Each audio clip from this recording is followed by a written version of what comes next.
Good morning. This is the Cowboy State Daily Morning Show with Jake. The new way Wyoming wakes up.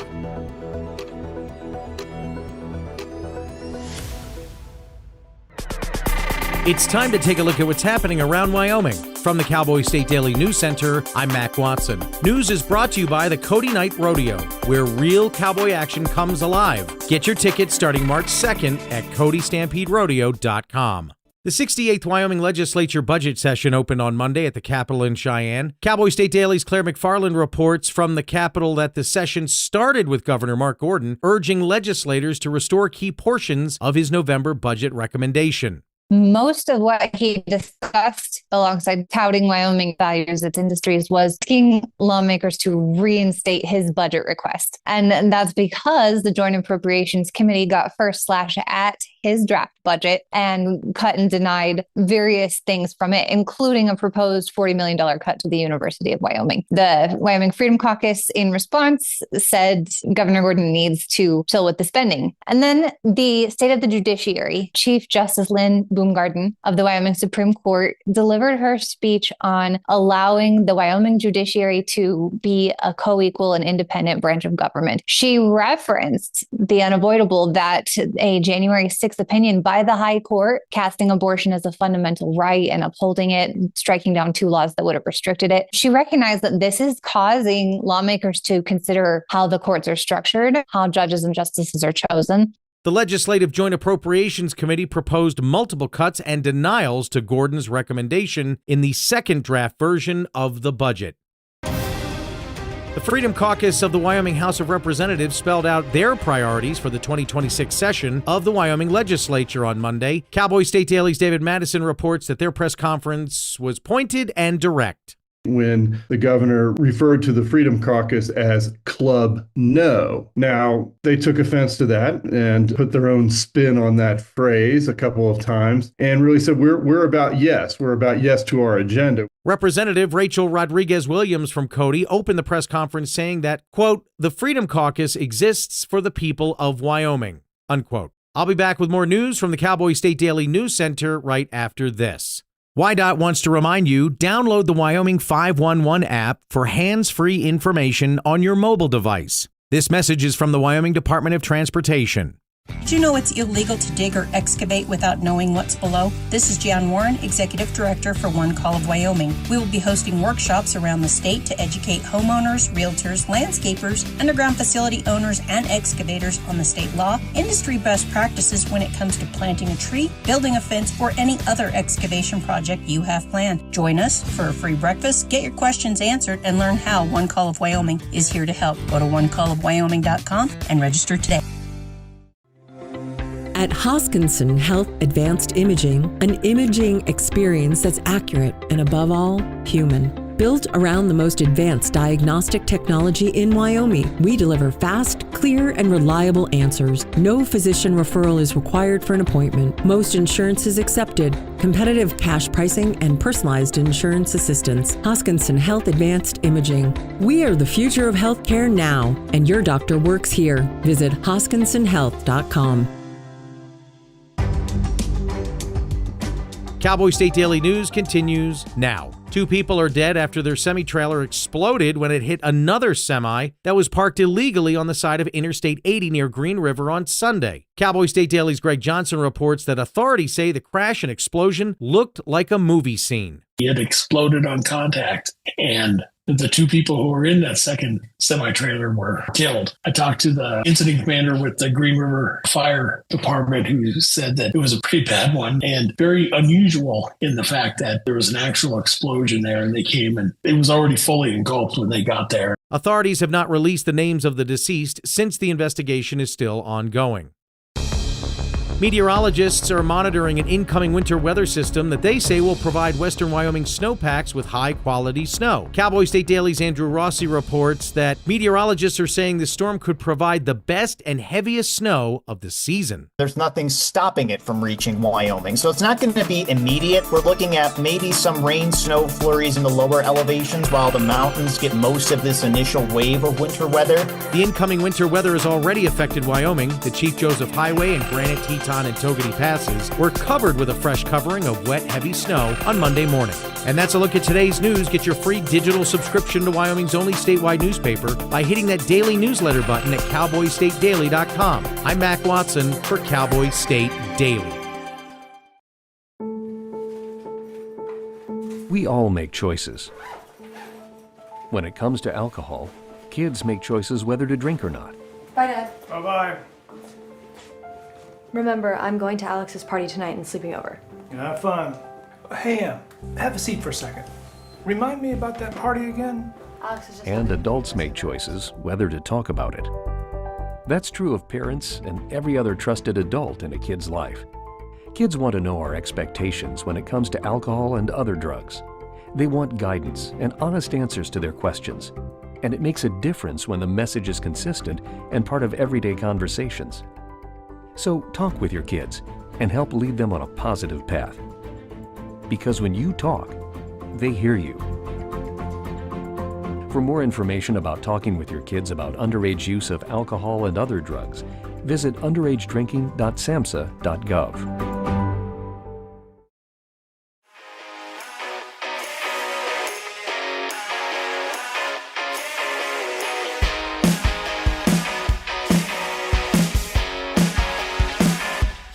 Cowboy State Daily Show on February 10. We have lots of guests on today. You're not going to want to miss a minute. Senator Ogden Driskill will be here. He'll talk about a potential highway toll on I-80, 25, maybe more. Danielle Mannino will be here, straight out of Brooklyn, USA. Nathan Doerr, he's the curator of the Capitol Art Exhibit, the governor's Capitol Art Exhibit. Kyle Washut will be here, president of the Catholic College. Annette Pitts is with Casper. Visit Casper. The 5150. You know what those numbers stand for. Meanwhile, the best of the guests, it's Jen Coker without a... Oh, man, we don't have a video on you. Let me fix that. Meanwhile, you know what I think we're going to do today, Coker, is refer to all of our guests by the last name. Oh, you're very Bill O'Reilly. Is that what he does?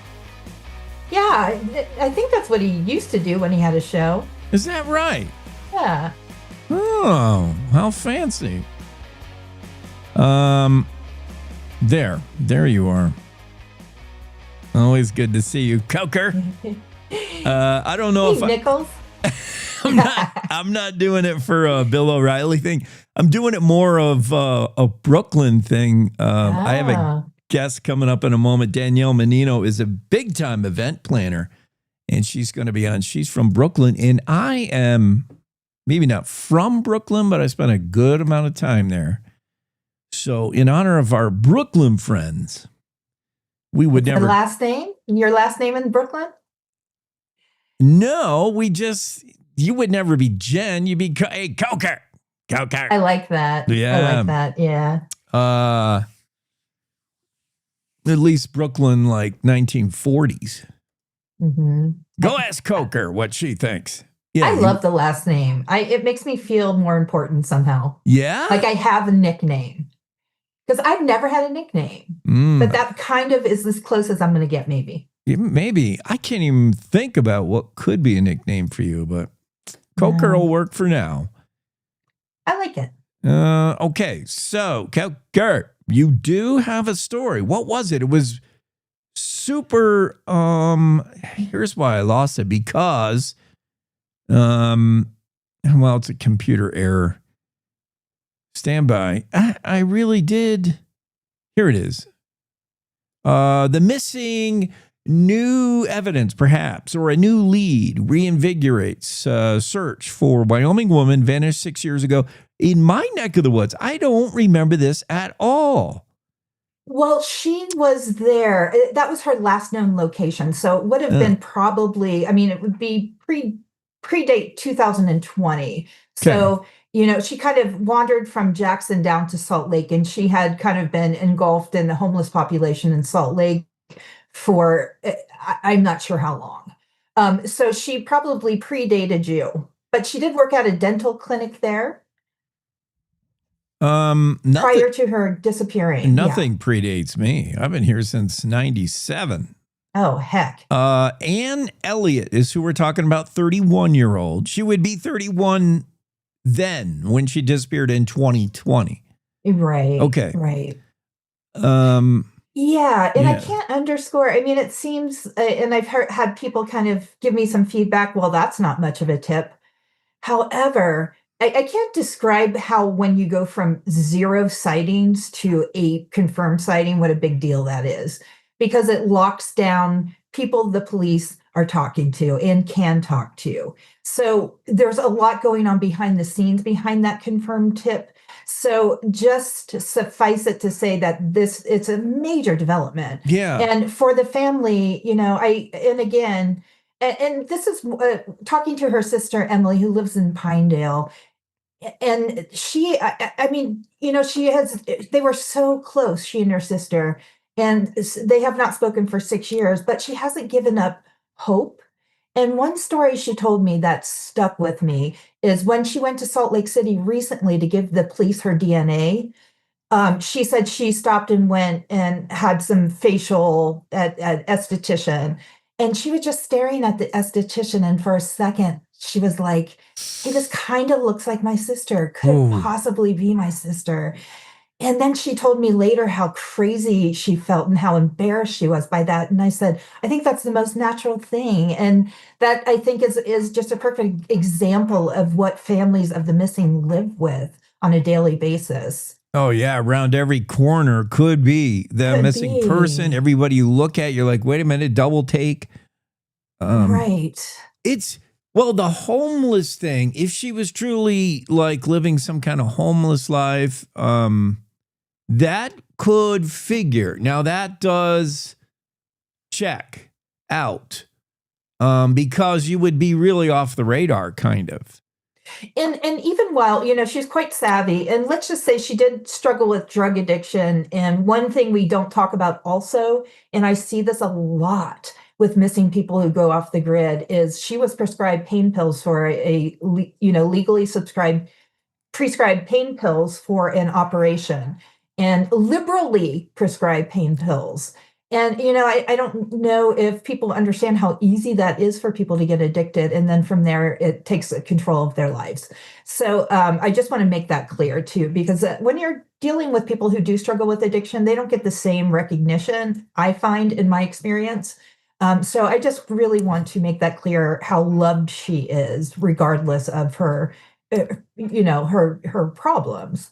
The liberal prescription of opioids is why there's a class action suit, basically. Exactly. It's why you and I can't get pain pills for my back anymore. But understandably, yes, when you take those, you feel really good and you want to continue that really good feeling.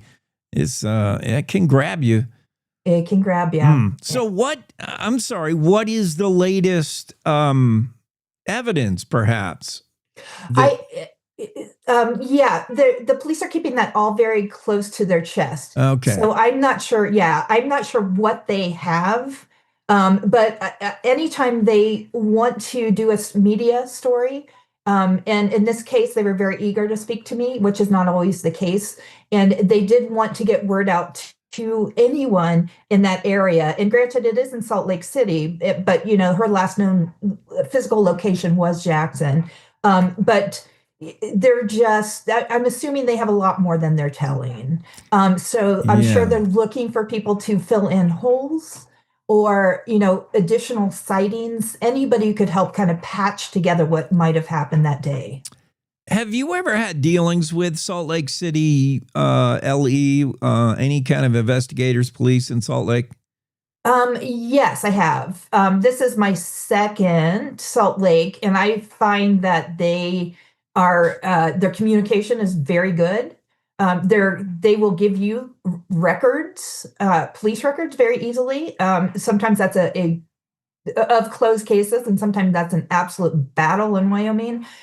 So I find them very great to work with. That's good news because If there wasn't a lot coming out from law enforcement, I wanted to kind of blame it on the LDS influence, Mormon influence of Utah, because I have noticed communities that are predominantly LDS are very close to the outside for the most part, and they're suspicious of reporters, and they just like to keep to their own, which is fine.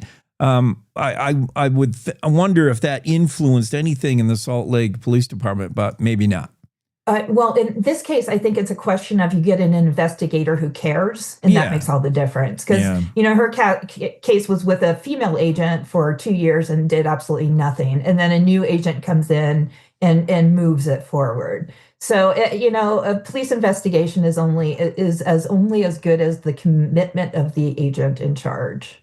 Yeah, I would love if every police department or sheriff's office or whatever law enforcement agency could have one hire, and that could be like just dedicated cold case missing persons. Yeah, I'm sure they do too. Yeah. I mean, it's not for lack of wanting to do this. I've yet to talk to anybody who's like, boy, I hate my job. It's just like, I just wish there was one more of me so I could do more. Yeah. And some, like if there is somebody's missing and still alive, just choosing to live an alternative lifestyle or off the grid or whatever, I'm just so surprised that they don't at one point aren't tempted to reach out. One cryptic text to the sister or something saying, I'm okay. Do you not know that people are just worried about you? Exactly. Yeah. And in this case, too, the two sisters are very close. No matter what was going on in Anne's life, she always contacted her sister. So that's why it's a grim reality that she's likely no longer alive. And that's a reality, of course, families of the missing have to live with. They just don't know. Yeah. We've talked about that a lot. That's the hardest thing, the not knowing. I know. And heart goes out to them. What else is happening in the Coker world? I like the last name. Would you be surprised if I told you I'm still working on DB Cooper? DB Cooper? No, because... Okay. We talked about my weekend plans, which would entail DB Cooper, and you were accurate.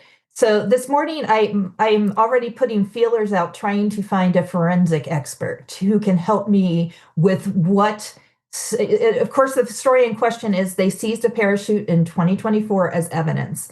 I do know what type of experiments. I do know what type of forensic analysis they did do on the parachute. So now I need to line up experts to tell me why they might have done it. Because the FBI, I will tell you, is not talking. Oh, I see. So a roundabout way there is kind of what would you do if you were doing the test? Yeah. Find an expert. Exactly. Like, why would you do this test? Right. Like, what would you want to find out? And of course, I can't tease it. I just have to tease it so people read this story.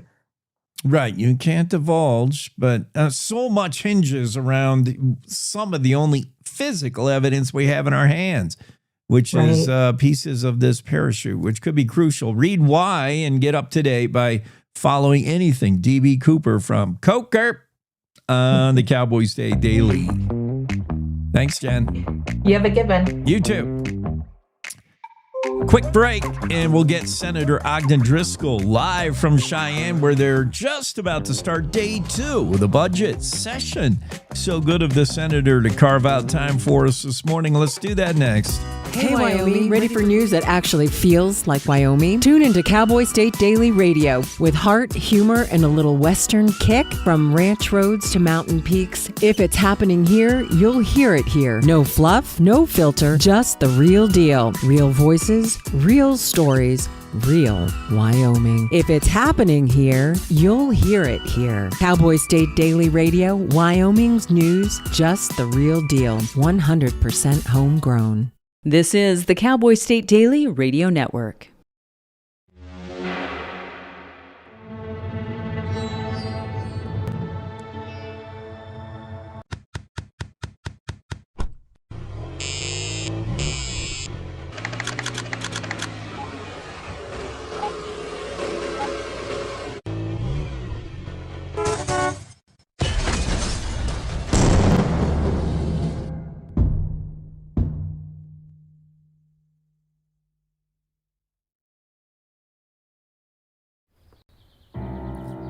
Hi.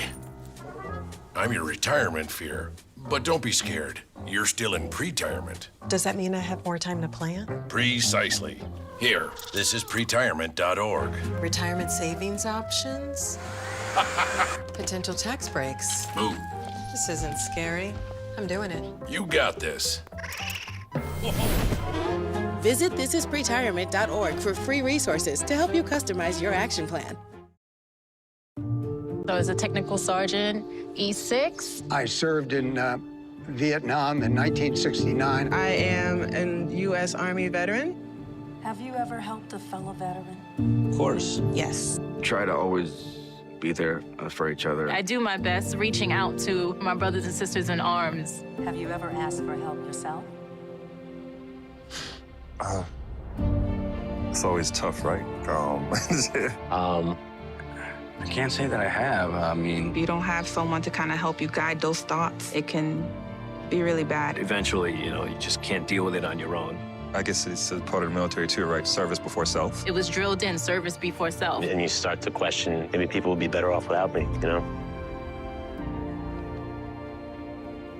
When you realize that you're not alone, once you take that first step, there's so much support.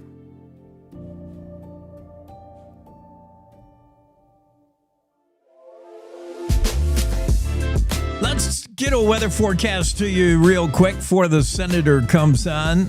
Winter has sort of arrived in Wyoming, a little bit late here. Slight chance of snow after 11 in Casper, mostly cloudy, 45. Mostly cloudy in Riverton, mid-40s as well. Chance of snow around noonish in Evanston, cloudy, 40. Riverton, cloudy with highs 44, mostly cloudy in Pinedale, highs in the mid-30s. Alpine, slight chance of snow after 11, mostly cloudy, 38. Dubois, partly sunny, 37. Jackson, slight chance of snow after 11, mostly cloudy, upper 30s. Thermopolis, partly sunny, 47 today. Cody, partly sunny, 44. Partly sunny in Buffalo with highs 43. Mostly sunny Sheridan, 46. Gillette, you'll top out at 43 under sunny skies. Newcastle, same. Torrington, slight chance of snow or rain, increasing clouds today with highs 48. Partly sunny in KC, mid-40s. Cheyenne, slight chance of snow, mostly cloudy with highs 41. Weather won't matter for our lawmakers. They'll be inside all day today under the gilded gold dome of the Capitol, making laws and stuff. Governor Gordon read everybody the Riot Act yesterday. Thought he would. He did take a few shots at Club No. Paraphrase his State of the State. He said, "Pass my budget or else." Kind of. Governor will be on Friday. Chance of snow in Laramie after 11-ish. Clouds on the increase, highs 39. Rawlins, slight chance of snow after 11, cloudy 40. Got overnight here in Jackson, just eyewitness observation, 3 inches of what they call champagne powder. I mean, light and fluffy as it can be. You can move it with a leaf blower. It's the stuff you want if you're a skier, snowboarder, and I'll bet there's going to be a rush on Jackson Hole Mountain Resort, Snow King, Targhee. I mean, it is the good stuff. Champagne powder, about 3 inches down where I am. That's on the valley floor, but up top, I'm sure more. But really good snow, and that's encouraging. Need it. Oh, man, do we need it. I'm not sure how much moisture this snow is packing, but yeah. Let's get Senator Ogden Driskill on. Senator, I'm sure you're ready to go to work today. And after the opening of the budget session yesterday, what'd you think of the governor's State of the State? Uh-oh. Senator can't hear me? I'm really light. Oh, I'm working okay. on it. Are we on now? Yeah, we're on now. What did you think of the governor's State of the State address yesterday morning? I thought he did a really nice job, Jake. You know, he has some issues with the way our appropriations committee handled the budget. And, you know, he took them head on and said, look, you know, here's what's right. Here's what's wrong. I thought it's what a governor ought to do at the state of the state. Talked about where we're at. I thought it was pretty good. I enjoyed listening to it, and the Supreme Court as well. Excellent. Senator Ogden Driskill representing SD1, District 1. He's a former president of the Senate and pretty high-ranking dude in the Senate.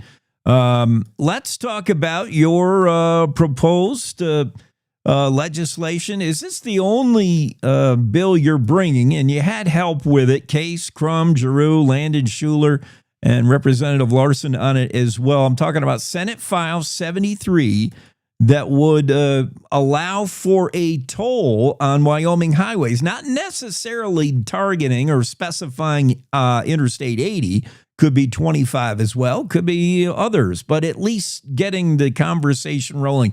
Senator, this has been tried before with no success. What do you think? Yeah, I'm going to go off a sheet a little bit here because, back to tried before is an interesting one. From 2010 to 23, there's been 7 tolling bills. Okay. So this is an old friend of the legislatures. We've all seen it. You know, I get a lot of questions I've put up on my social media, and it's really interesting to do it. It's really a typical problem the legislature faces is almost everybody in the state sees a problem, and particularly in I-80, what's going on. But we really are trying to figure out a way to parse out solutions to it. And so, you know, one of the really hard things, and the reason I brought it in a budget session, that was the other part, is everybody said, what are you doing in a budget session with a tolling bill? And I said, so we really have 2 major items in the state of Wyoming that affect our budget unbelievably at this point. One of them is our education costs. The next is what our highways are costing. We know we're depending on how you want to figure the figures, YDOT's talked to us, you know, we're 600 million plus in the hole. And I'm going to give you some kind of rough numbers. Almost half of the state's highway money goes into I-80. The truth is that's where our money goes. And, you know, I've got the figures laying here, and it's frightening because the people we talk to, if you travel it, you live down there, overwhelmingly, I've heard we don't want tolled. But the second one you hear is, here's the numbers. We've been closing between 50 and 100 hours a year that 80's closed. So if you travel 80, particularly in the winter time, but even when the winds are blowing, there's a very good chance that you're going to be sitting either on 80, which is kind of tough, or at a truck stop waiting for it to open back up because we've got a fatality on it or a bad wreck. And, you know, we're at 18 fatalities on I-80 in February. This is kind of interesting. This is 80 only. Yeah. 18 Wyoming fatalities this year already on 80. You know, we're losing hundreds of people on it. We're losing lots of time.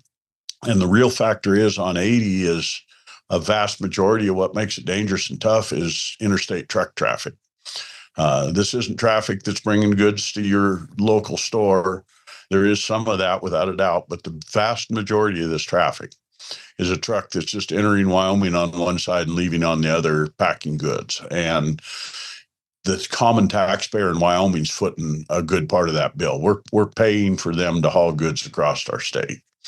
And I don't like that. And so from my end, the real understanding of this bill for everybody is this does not make I-80 into a toll road or any other road. It only allows YDOT to go deal with the federal government because the rules are unbelievable. And you get on my social media, you'll see, well, we need extra lanes. We need this, we need that. The truth is it's like everything federal is there's an incredible amount of rules around tolling interstate highway systems because they actually own the highways, not the state of Wyoming. Yeah. On the interstate. That's what I wanted to ask you for one thing, Senator, is how do you even go about this? That's a federal highway, Interstate 80. Can states impose their own toll? Yes, I guess, but you got to go through a lot of loops, huh? So that's exactly what this bill does. It gives authorization to the Wyoming Department of Transportation to sit down with the federal government and see if they can hash out something that may work. Interestingly enough, and this is the part that's disheartening, this ability has been on the books for almost 25 years in the United States, and not a single state's been able to toll an interstate system using the law. So I realized it's a long deal. We're not going to be tolling 2 years from now. We're probably going to be tolling 5 years from now if they could reach an agreement. Probably would end up doing some changes in federal law as well, as I hope our delegation would help us and say, let's help us get 80 safe. Let's leave our local people. And I think back to your people listening, there's a reasonable chance that we can do local tolling almost free, because there's something called de minimis, and that says under the federal law, if it costs more to collect the toll than the toll is, then you don't have to collect the toll. It's still there, but you don't have to collect it. So each truck, to give numbers, and these are a little old, 7,000 trucks a day go down I-80 border to border, 7,000. Each truck does the equivalent of 5,000 or 6,000 cars worth of damage to the highway. It's really hard on bridges, and you got to make your asphalt thicker. And so when you look at that, if you divide out by 4,000 or 5,000 on a truck toll, you probably end up with a 50-cent toll on a car, and you say, look, it's not worth collecting it. So there's a reasonable chance if they could negotiate it that way, we could get it where our locals get by pretty dang good, and we let the trucks pay for the damage they do. We're not trying to break the trucking industry. I've got questions. Well, what happens if we move them north or south? What happens if they go up to 90? Now, we don't want to see the traffic in the Black Hills. I understand that. I don't think they'll go north. You could have some go south, but south is very similar to I-80. It's got tunnels through the mountains and snowy in Colorado. The trucks don't like going there either. The fact of the matter is, when you look at a load of goods that's going across, on most goods, if there's a toll for $200 or $300 on a truck, it does not add a wild amount to the product cost, and it makes it where we could have a safe highway. And that's where I'm at. I don't want to lose friends, neighbors, or children because of crashes on 80, and I also don't want to stop commerce in the state because we're not getting people across there. And I think 80, anyone that has traveled it knows something needs done with 80. We all disagree on how to do it. And so for me, this bill merely lets WYDOT sit down with the federal government and come up with potentially what the two of them together think could be a workable solution. And that may be that we walk away from the table and say we can't deal with the feds, but it lets them try it. Should they reach a solution, this bill says now the solution has to come back to the legislature. WYDOT can't just sign at the bottom and start doing a toll road. It's got to come back and be debated on the floor of the legislature again. So we actually get to decide one last bite at the apple if they're doing it. Does this make sense for the people of Wyoming? And they'll get full input again down the road.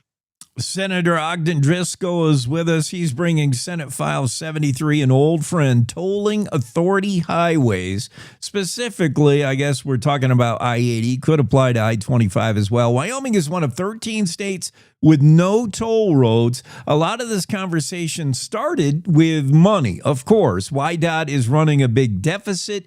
There's a huge reluctance to raise fuel tax. It doesn't seem that it targets you and I driving, to the football game, high school football game, the fuel tax. We need something more designed to hit truckers. And Senator Driskill, we might be able to do this with what you're proposing. Could we not impose some kind of fee at the port of entries for truckers? We all recognize it's the truckers, 7,000 daily on that 400-mile stretch.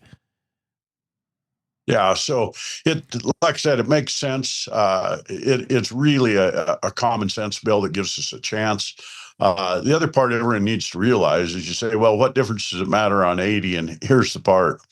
If we can get 80 where it's self-sustaining with the truck traffic, it means your local highway, be it living in Buffalo or Casper or Evanston, you're going to be able to put money back into your local highways because we're not draining those local dollars off to help take care of 80.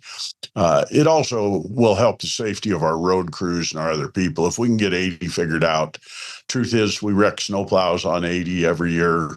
The wrecks there are just incredible. Your odds of being either in a wreck or close to a wreck in 80 are pretty scary in truth if the wind's blowing or the weather's bad. Yeah, it's dangerous, and it's not just the truckers that make it so, but a lot of them, truckers, a lot of them are not experienced driving in this kind of weather. If you ban trucks on 80, I wonder if there'd be half the incidents there are. But as you say, money-wise, if 80 just paid for itself, there goes almost half the Wyoming Highway Department's budget right there that would be taken care of.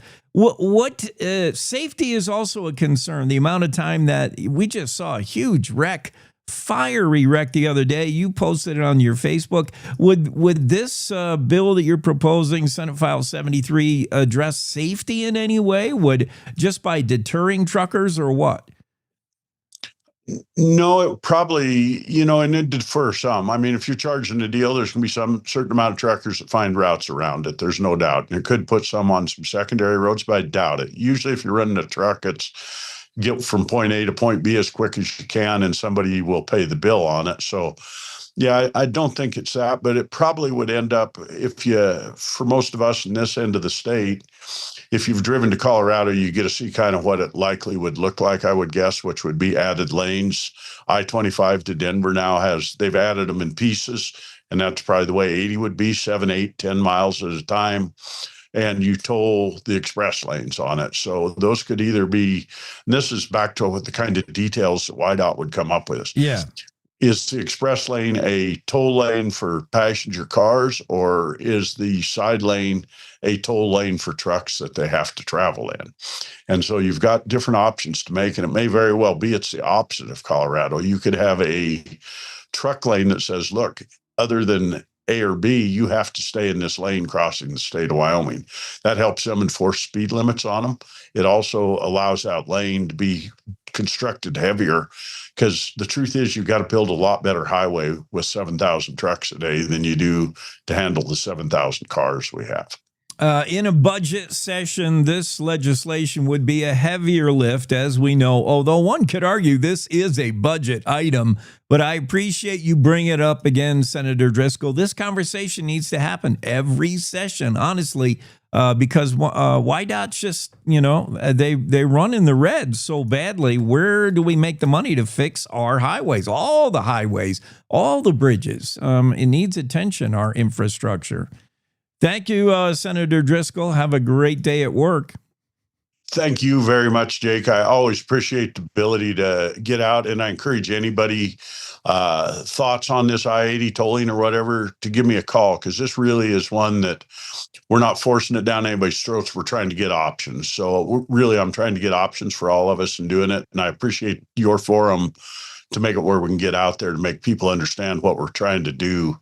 I think it's critical that the state addresses these budget areas. This is, like I say, education, our healthcare system.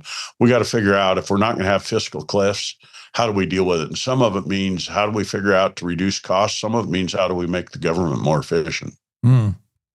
Making Interstate 80 safer and trying to figure out a way to get truckers to pay their fair share, because obviously that's who's on it for the most part.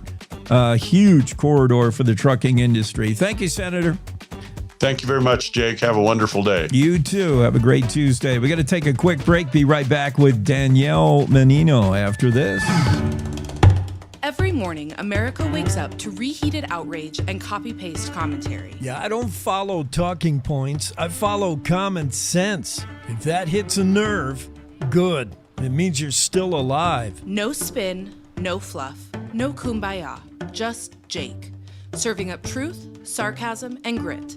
Stirred by hand and seasoned with reality. I don't yell, I don't pander. I just call it like I see it, and trust me, there's plenty to call. From the Capitol to the county fair, if it's worth talking about in Wyoming, Jake's already on it. No permission needed, no script required. The West was built by people who spoke their minds and stood their ground. I'm just making sure we don't forget how. The Jake Show. Weekdays on cowboystatedaily.com and wherever bold voices still have a mic. No apologies, no filter, no bull. You're listening to the Cowboy State Daily Radio Network. Emma, did you hear? Todd's in the hospital. Who's Todd? He got a collapsed lung from vaping. He thought it was cool. Not cool. Promise you won't vape, Emma. It can lead to a lifelong addiction, and we can't be friends if your lungs collapse. Bogus. Wacky sitcom teens aren't the best people to talk to your kid about vaping. Hey, you got a minute? You are. Start the conversation with your child about vaping today.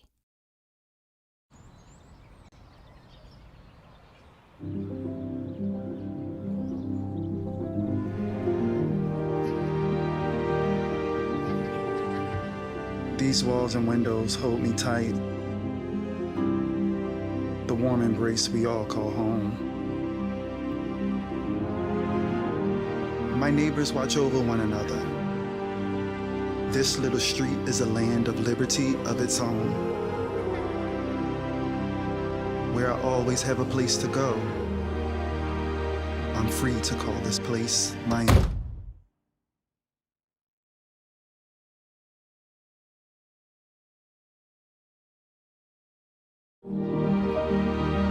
We all deserve a place to call home. That's an American dream.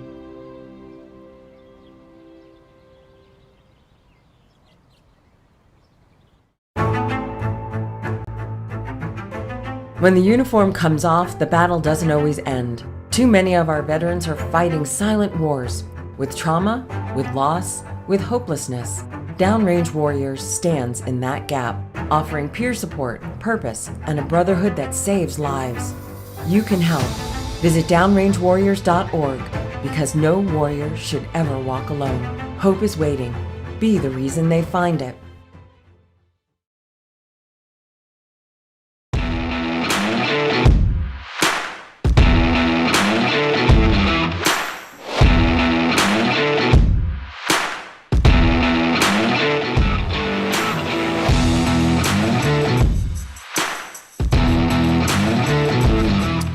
Cowboy State Daily Show with Jake on a Tuesday, February 10th. Gentlemen, have you made plans for Valentine's? I hope you've done it by now. The restaurants are booked. Late reminder from me. Special guest coming up is Danielle Mannino. She's a big-time event planner, DM Events, founder and CEO of DM Events. Based in Brooklyn, but she has ties to Wyoming. You know, also coming up, I don't think I outlined. Did I hit today's guest? Oh, yeah, I guess I did. We're going to talk about Casper as well, because Annette's going to be on. And we're going to talk about Hell's Half Acre. If you've ever visited that little splotch, and by the way, it's more than a half acre in total. And it's now officially a Casper Park, or a Natrona County Park. It's going to reopen to the public. For years, it's just been sitting there along the highway.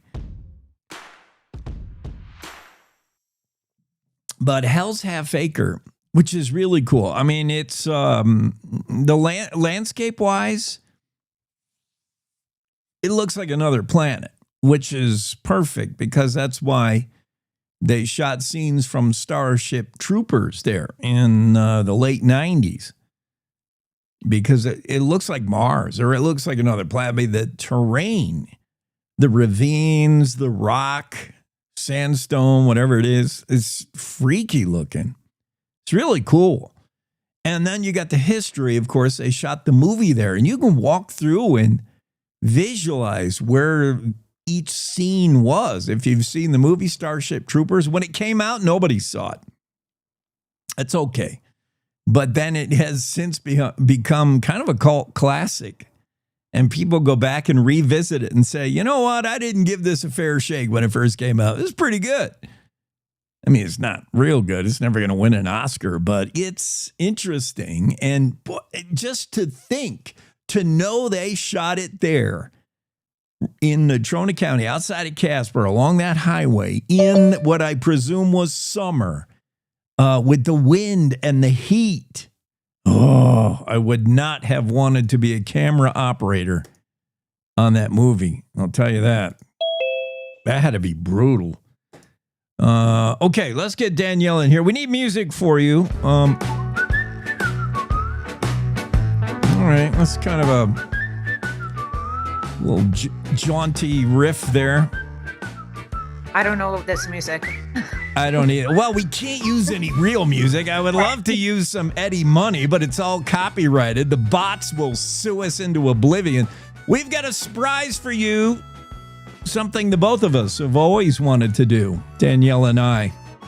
That's an Eddie Money song. Danielle Mannino joins us from Brooklyn. Can you disclose exactly where you are?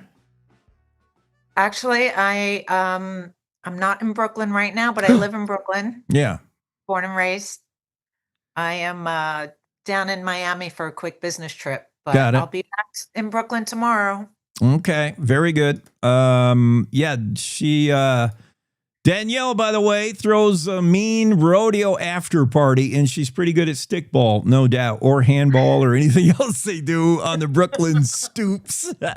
She's the founder and CEO of DM Events. She's a well-known event industry professional.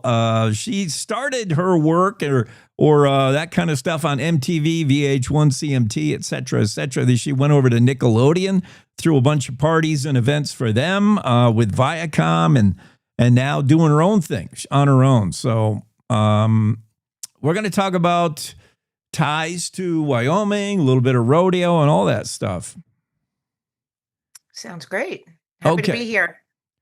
So first off, here's what I want to know about the Brooklyn Cheyenne connection. You first started coming out to Wyoming for Cheyenne Frontier Days. You had some marketing tie with that. What was that? Your first time out? What were your first impressions with Wyomingites? Well, my very first time, I was in Cheyenne. I was straight off from the airport. Typical New Yorker, black suit, sunglasses, computer, just rushing to this meeting. And I met with the organizers of Cheyenne Frontier Days. And I think they were even a little perplexed. They're like, how did you get here? How are you here? And everyone's in their cowboy hats and, they're, rodeo mode. And I was brand new to anything rodeo, anything from that world. But we all immediately became fast friends. Everyone was so lovely. They showed me the ropes, no pun intended. Gave me a full lay of the land. I was there to facilitate my clients' sponsorship roles. So we had rodeo boxes. We did a lot of parties. We did hospitality, signage. So that was my role. And I fell in love with Wyoming right away. Very cool. So yeah, real cosmopolitan look in a Western environment, but it was great. Nobody held it against you. They just thought they're like, we left the door open somewhere. Who are you? They were so great. And, everyone in Cheyenne, everyone in Wyoming is just lovely.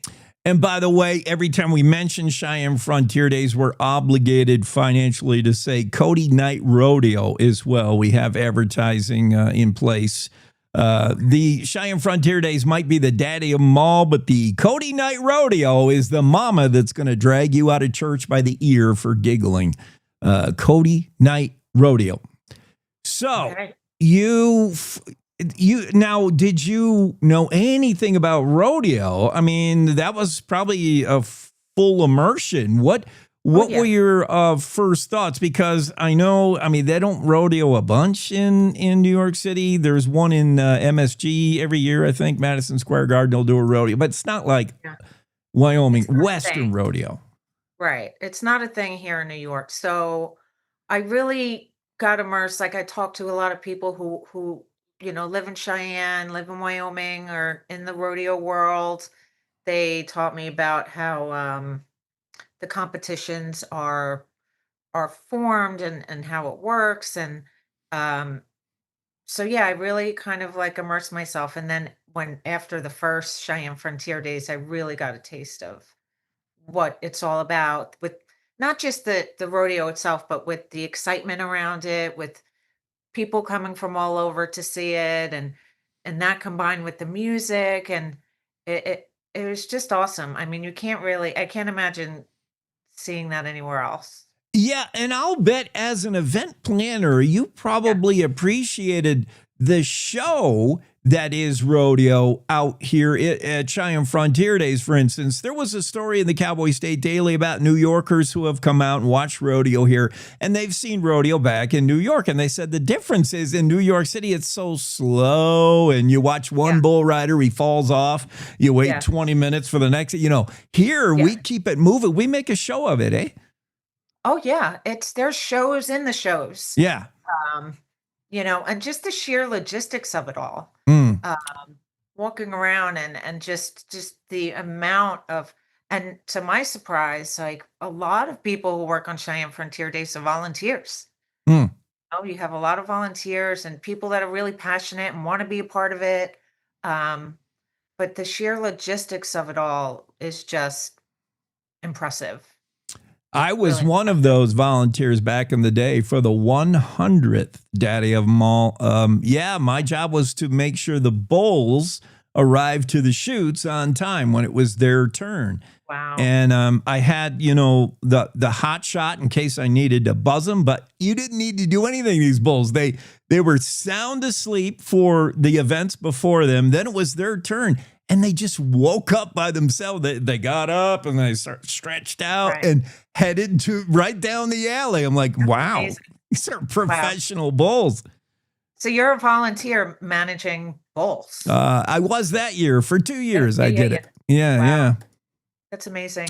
And So yeah, just the sheer complexity of it all and the logistics it was so impressive. Everything was so smooth. Yeah. Everyone there was great. I mean, it's just everyone should be there at least once. Yeah, so to watch an event like that from the inside, to see how that sausage is made, for you, that's what you do. You're an event planner. I've seen you folks work. Another one of my jobs, not volunteer, I need to get paid, is a wedding DJ. So I've worked with a lot of wedding planners. I've worked with a lot of event planners, and I have an appreciation for what they do. They make magic out of chaos. They're the ones with the headset, the iPad, orchestrating everything. And it comes off smoothly because of these people. They are just gifted. Yeah. That's you. Yeah, I'm behind the scenes. I'm the one making it all happen. The millions of details, millions of logistics. I don't do weddings, I'm more, but I've helped friends with weddings and family, and I do that. But if the guests don't see what's going on behind the scenes and they're having a good time, that's all that matters. Yeah. That means have the chaos behind the scenes. You're doing it right when you're not noticed. Your work is just, run smoothly. Interesting. Right. Even with Cheyenne, like we have guests that come out that are invited and we have them go, it's like ticketing and head into the rodeo, get their tickets together, hospitality. It's a lot, but everyone loves it. Everybody had a great time. Danielle, big time event planner in Brooklyn-based New York City, DM Events. Look that up on the interwebs. Danielle, let me ask you, just out of the blue, because so many girls in Wyoming are named Brooklyn. Are lots of girls in Brooklyn named Cheyenne? I don't know any, but it's possible. But that's interesting. Oh yeah, Brooklyn's like huge name. Cool. I like it. So, I did a dime in the metropolitan area, let's say Astoria Park, Rego Park, Jackson Heights, all in Queens. In fact, my biography is going to be from Jackson Heights to Jackson Hole, the story of me. I lived in Williamsburg before it was hip. Brooklyn Heights, Cobble Hill, Bed-Stuy. I almost killed in Bed-Stuy. I lived in Hell's Kitchen when there was many prostitutes. Upper West Side, Upper East Side, Chelsea, Tribeca. I've been everywhere. You jumped around. Yep. Well, yeah. I mean, you can only afford it for a little while, and then you got to move on. Williamsburg is the new. Oh man, I know what it was like when you lived there. Now it's completely different. It was all Polish, good food, but yeah, it's hipsterville now. Hipsterville. I wouldn't recognize it. Yeah, I'm out. I'm out in Bay Ridge, Brooklyn. Yeah. Pretty much been there my whole life. I did live in Manhattan for a little while, a couple of years, but wound up moving back to the old neighborhood. So you have our winter so far, although it's starting to change. This is a tough one. Cold? I mean, the snow is great when it first falls. The snow in New York is the best thing ever. It's so pretty. It's, even look at videos and pictures of Central Park and Brooklyn, and the kids love it. Everyone's sledding and ice skating, and that lasts about a day. And reality. Yeah. The snow turns gray, the cold, it's icy, people are cranky, but that's when you have to head out to the cold and find a nice restaurant with a fireplace or a bar with a fireplace and just. Sounds good. I'm going to have, can you event plan my life? That sounds really good, man. Okay, let me ask you, I'm supposed to ask you about your work on Sharknado. And I should make you aware, I see in the Cowboy State Daily today that there is now a movie by a Montana picture house called Sharktana. So there's more work to, just in case. I saw that. The Sharknado, the shark thing is never going away. Right. This is years ago when Sharknado came out. I was freelancing. I was a freelance event producer, and I was doing work for the Sci-Fi Channel. And I helped out with some of their marketing and promotional things around Sharknado. And we were actually at Comic-Con in San Diego, where we did heavy promotions for Sharknado. We did a premiere party with the cast. So it was fun. That whole Sharknado series was great to work on. So much fun. A lot of laughs. If there was such a thing as being typecast as an event planner, I'm sure the Sharktana people probably called and said, I love it. Maybe. I love it. I can't. I read that yesterday. I can't wait to see it. Yeah. 6 Sharknadoes. I can't believe that either. All right. So also I'm supposed to ask you about Eddie Money. Supposedly you and Eddie Money know each other. Eddie's, of course, from Brooklyn. Were you arrested by Eddie Money? Because I know he was a cop before. No, I didn't have that. We worked on events together, and I was doing some corporate events for VH1 at the time, and he had performed at a few of our corporate events. So he was fun, interesting guy, Yeah, it's probably before your time, but did you event plan a charity softball game with the original MTV VJs? Because I played in that game. Really? Yeah, it was all that original MTV VJ cast. It was in Central Park. We played a softball game. And I remember Trump's first wife was also in it. Okay. I forget whoever she is. Yeah. I didn't work on that. I did a lot of the MTV Awards parties. Yeah. The MTV back in the 90s when it was, really, really cool. So I did a lot of parties around that, a lot of corporate parties, sponsorship parties, after parties. All right. Yeah. Corporate events too. If any of our listeners are considering that next event, they do a whole lot of stuff at DM Events. Find them at dmeventsgroup.com. They do red carpet galas, corporate presentations, corporate tailgating.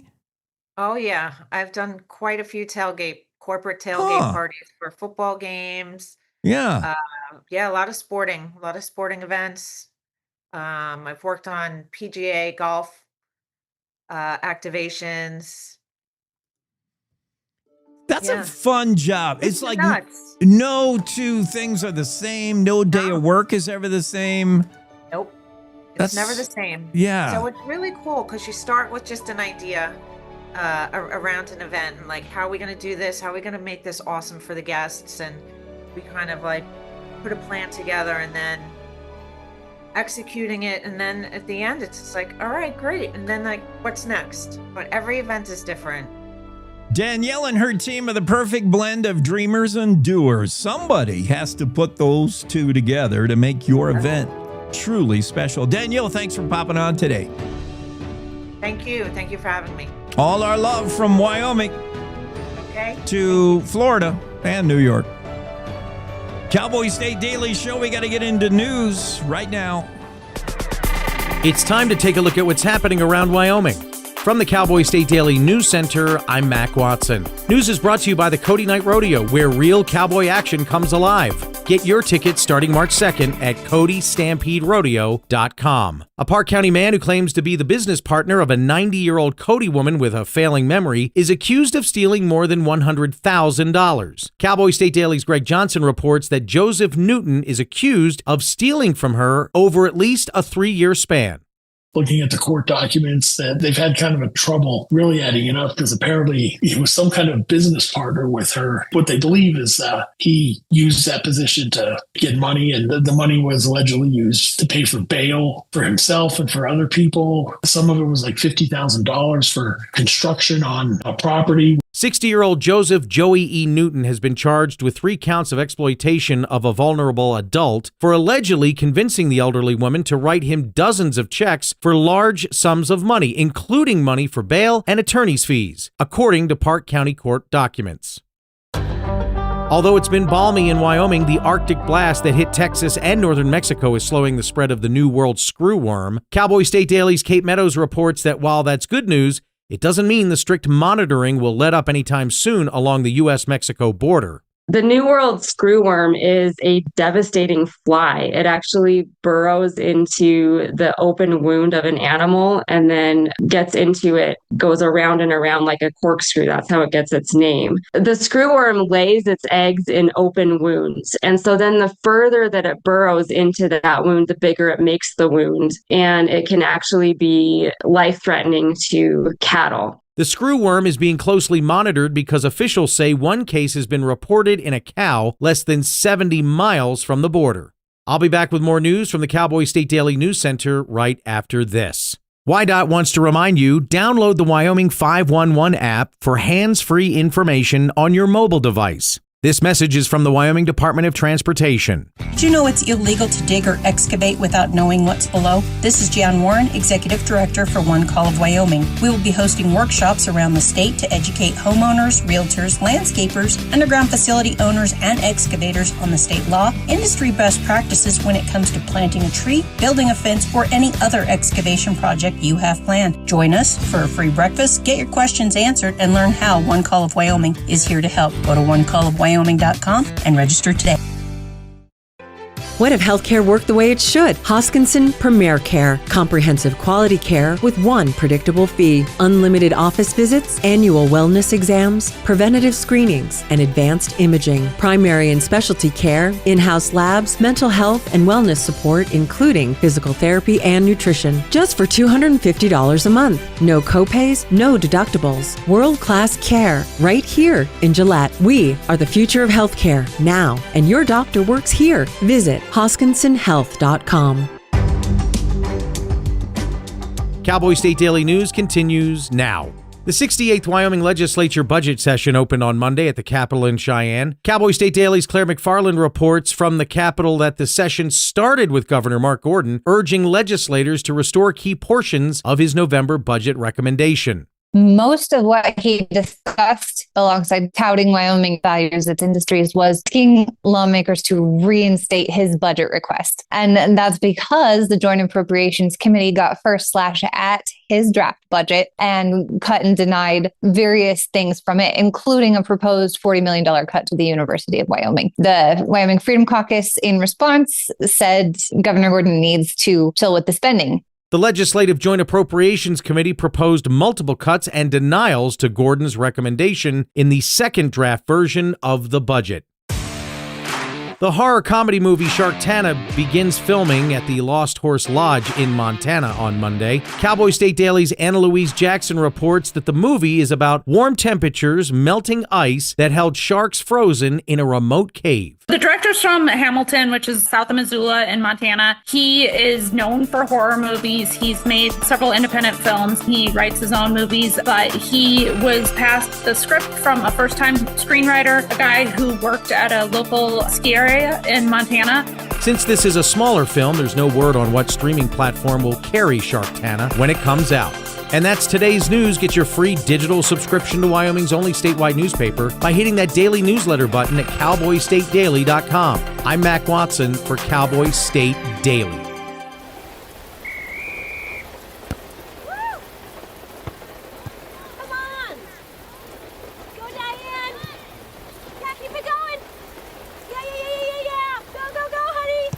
If you love them enough to drive an hour to cheer them on as they get beat 11-0 in the rain, then surely you'll check nhtsa.gov/the-right seat to make sure they're correctly buckled in the back seat. Throw that ball, Diane. Woo! You got this.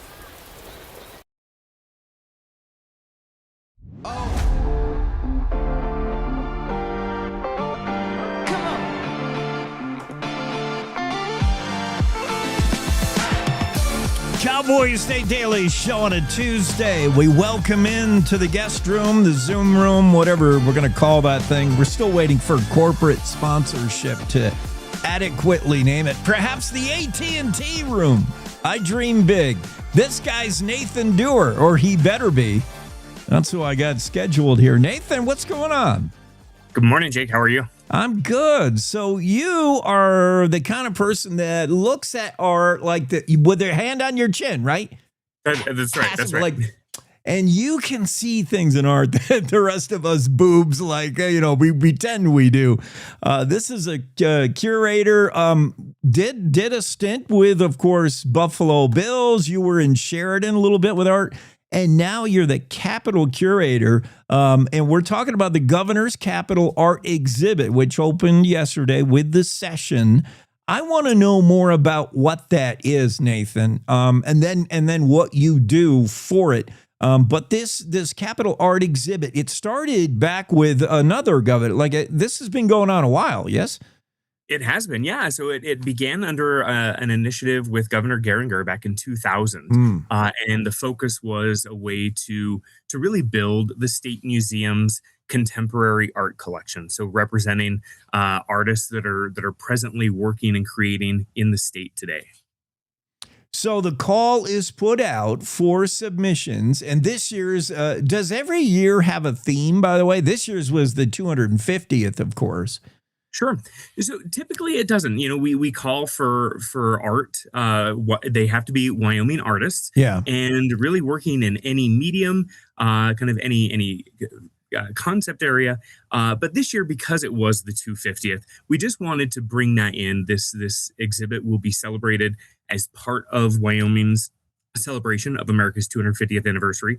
So for that, we really just asked artists to really think about Wyoming and think about Wyoming's place in history. Think about Wyoming's incredible landscapes, our incredible communities, and of course the people who call Wyoming home, and ask them to submit entries that really focused on that.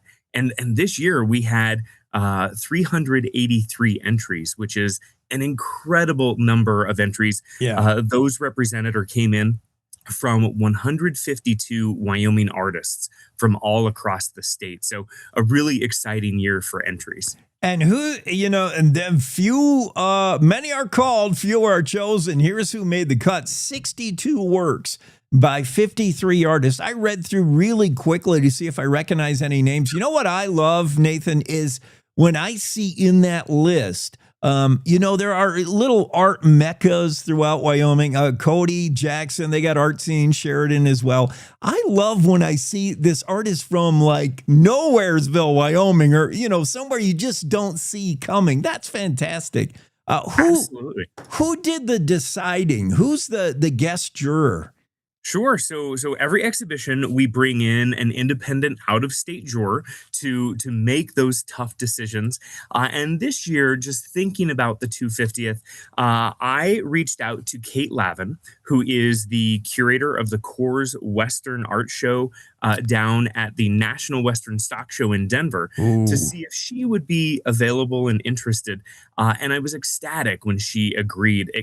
Very enthusiastically agreed to juror this exhibition. So she was the one who had the incredibly difficult task of going from those 383 entries all the way down to those 62 final pieces. All right, I'm starting to get an idea of what it is Nathan Doerr does as the Capitol curator. He says, I don't want to make this decision. I'm going to get somebody else. He makes the phone call, and yeah, we have that. So here's something I also don't understand. By the way, the arts is on exhibit. All these works we're talking about are on display. You can go see them anytime between now and August 8th. August 8th, yeah. In the Capitol Gallery. It's open to the public. Now, all the art hanging, as often is the case, is for sale. Like if you like something, buy it, take it home.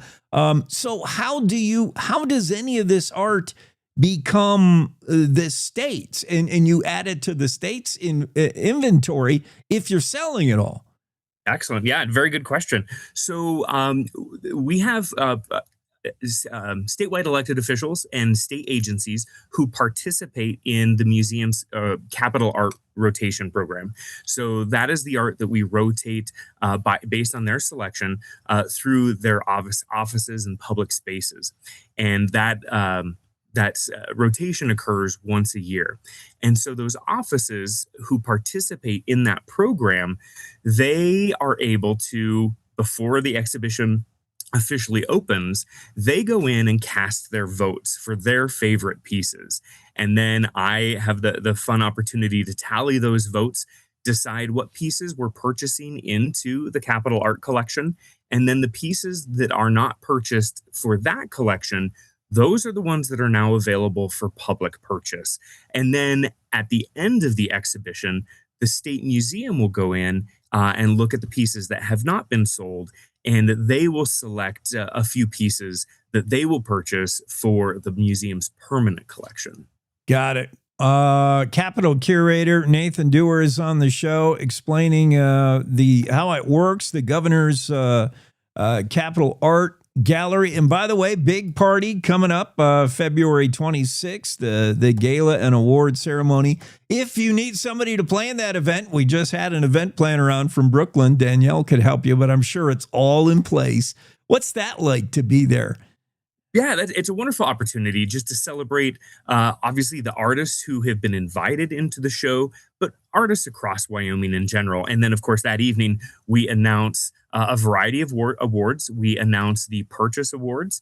We announce the Juror's Choice Award. We have a Governor's Choice Award. And then we also have a People's Choice Award, which is a really fun opportunity for folks to get involved. And you don't have to see the exhibit in person to vote. We have two ways to vote for your favorite piece.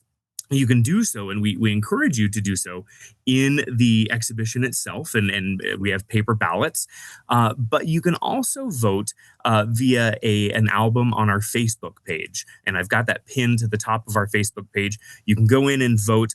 It's important to remember the People's Choice Award really represents kind of the collective voice of viewers of the exhibition, and people can in theory vote for as many artists or works as they like. But the People's Choice Award is ultimately going to a single work with the most entries. And so, of course, to keep voting fair, we ask that each viewer submit just one vote only once per artwork. But it's an amazing chance to cast your vote, because I've looked at these pieces for quite some time, and I'm not sure that I can have a favorite piece. Yeah. It's going to be a tough decision, number one. And I love when, let's see if you are in agreement with what Nathan thinks, more importantly, what the guest juror Kate Lavin thinks, the curator. And no amount of chin stroking is discouraged. I mean, do the chin thing at home. I love when I see like a movie on Rotten Tomatoes and the movie critics give it a whatever score and the audience score sometimes is right in line, sometimes completely different. So our tastes, that's the whole thing about art. You never know what's going to inspire you, me, somebody else. You heard how to vote. How do we purchase? Beginning yesterday, we can already purchase, and you can't wrap it up and take it home yet. We need to hang it for a little while. But yeah, how do we do that? That's right. Absolutely. So in the exhibition, if you're viewing in person, all of the pieces have a QR code that will take you to the museum's Square website, where it has all of the available pieces for purchase. And then virtually, you can just look for the Wyoming State Museum on Square, and that will take you to the gallery, and you can start purchasing pieces to add to your own collection. So this year, just eyeballing it, Nathan, you said it's not only paintings. Are there sculptures? Like how does it run? What's the gamut of all the art? Absolutely. So the majority of the pieces are 2D wall hanging pieces, but there are a variety of 3D pieces that we have distributed throughout the gallery. The mediums are really wonderfully across the board. Acrylics, encaustics, pastels, photography, stained glass. There's some amazing fiber art, including a great little rocking chair, some incredible woodworking, some turned cottonwood. Bronzes, you name it, jewelry. This is one of the first years we've had some jewelry pieces in the exhibition. So you name it, I bet you'll find something connected to it. So like, wildlife or landscape stuff, traditional Western art, probably that's there, Nathan, but we're talking about a lot of contemporary, like modern pieces that you might not think of. Absolutely. And as you mentioned, they're the traditional Western landscapes, but then there are contemporary versions of Western landscapes. And everything in between. Great, fun wildlife pieces, unexpected wildlife pieces, bringing wildlife to life in some ways. So much. All right, so let's say any of our listeners are in the Cheyenne area or planning to make a trip. Maybe they're going to Cheyenne to lobby a certain cause in front of the lawmakers at this budget session, and you're going to need a break from all the powdered wigs and the harumphing of the legislators. On your break, you want to go look at some art and just relax a little bit. Where is it? Absolutely. So the Capitol Gallery is in the Capitol Extension. So it's the extension, the corridor that connects the Capitol proper to the Hirschler buildings, essentially. And it's at the very end, very far north end of that, just outside of the Capitol Auditorium. It's a great space, kind of a hub of activity, but a great open space, natural light coming through some great skylights that just let you enjoy some incredible artwork. I want to search up the Facebook page. What do I type into the Googler? You just go Wyoming State Museum Facebook, and we are there. Wyoming State Museum Facebook. Excellent. Nathan, thanks for being on. Appreciate it. Thank you, Jake. I appreciate it. Yeah, let's see if we can move some art out the door. Make your vote for People's Choice. Just vote once. Don't skew the numbers. And then if you get a chance to see it in person, certainly, I mean, art's always better when you're there. And then, I don't know, buy some. Yeah. Thanks, Nathan. I appreciate it. Thank you. Have a great Tuesday. Cowboy State Daily Show continues on day with the day weather forecast next. JB Hunt now has CDLA truck driving jobs in the Cheyenne area, and they're hiring Class A drivers for a local dedicated route. Drivers can make $78,000 a year and be home every night. Plus, medical benefits after 30 days on the job, also earning paid time off on your first day, and enjoy other perks like a company-matched 401k. As a company founded by a truck driver, JB Hunt is driven for you. So head to drivejbhunt.com to see the JB Hunt difference. That's drivejbhunt.com. This is the Cowboy State Daily Radio Network.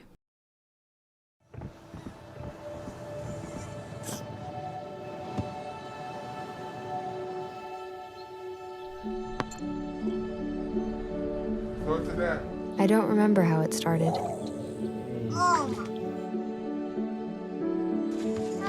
Our back and forth. Victory. Fumble. Repeat. It always came back. Dad! Okay, here we go, throw it! Yeah. You probably don't remember what you told me, That was perfect. but I heard every word. Nice.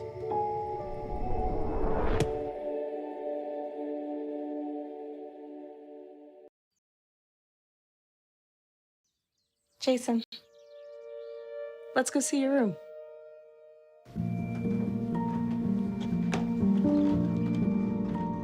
What do you think? We kept it a little spare, so you can decorate it how you like.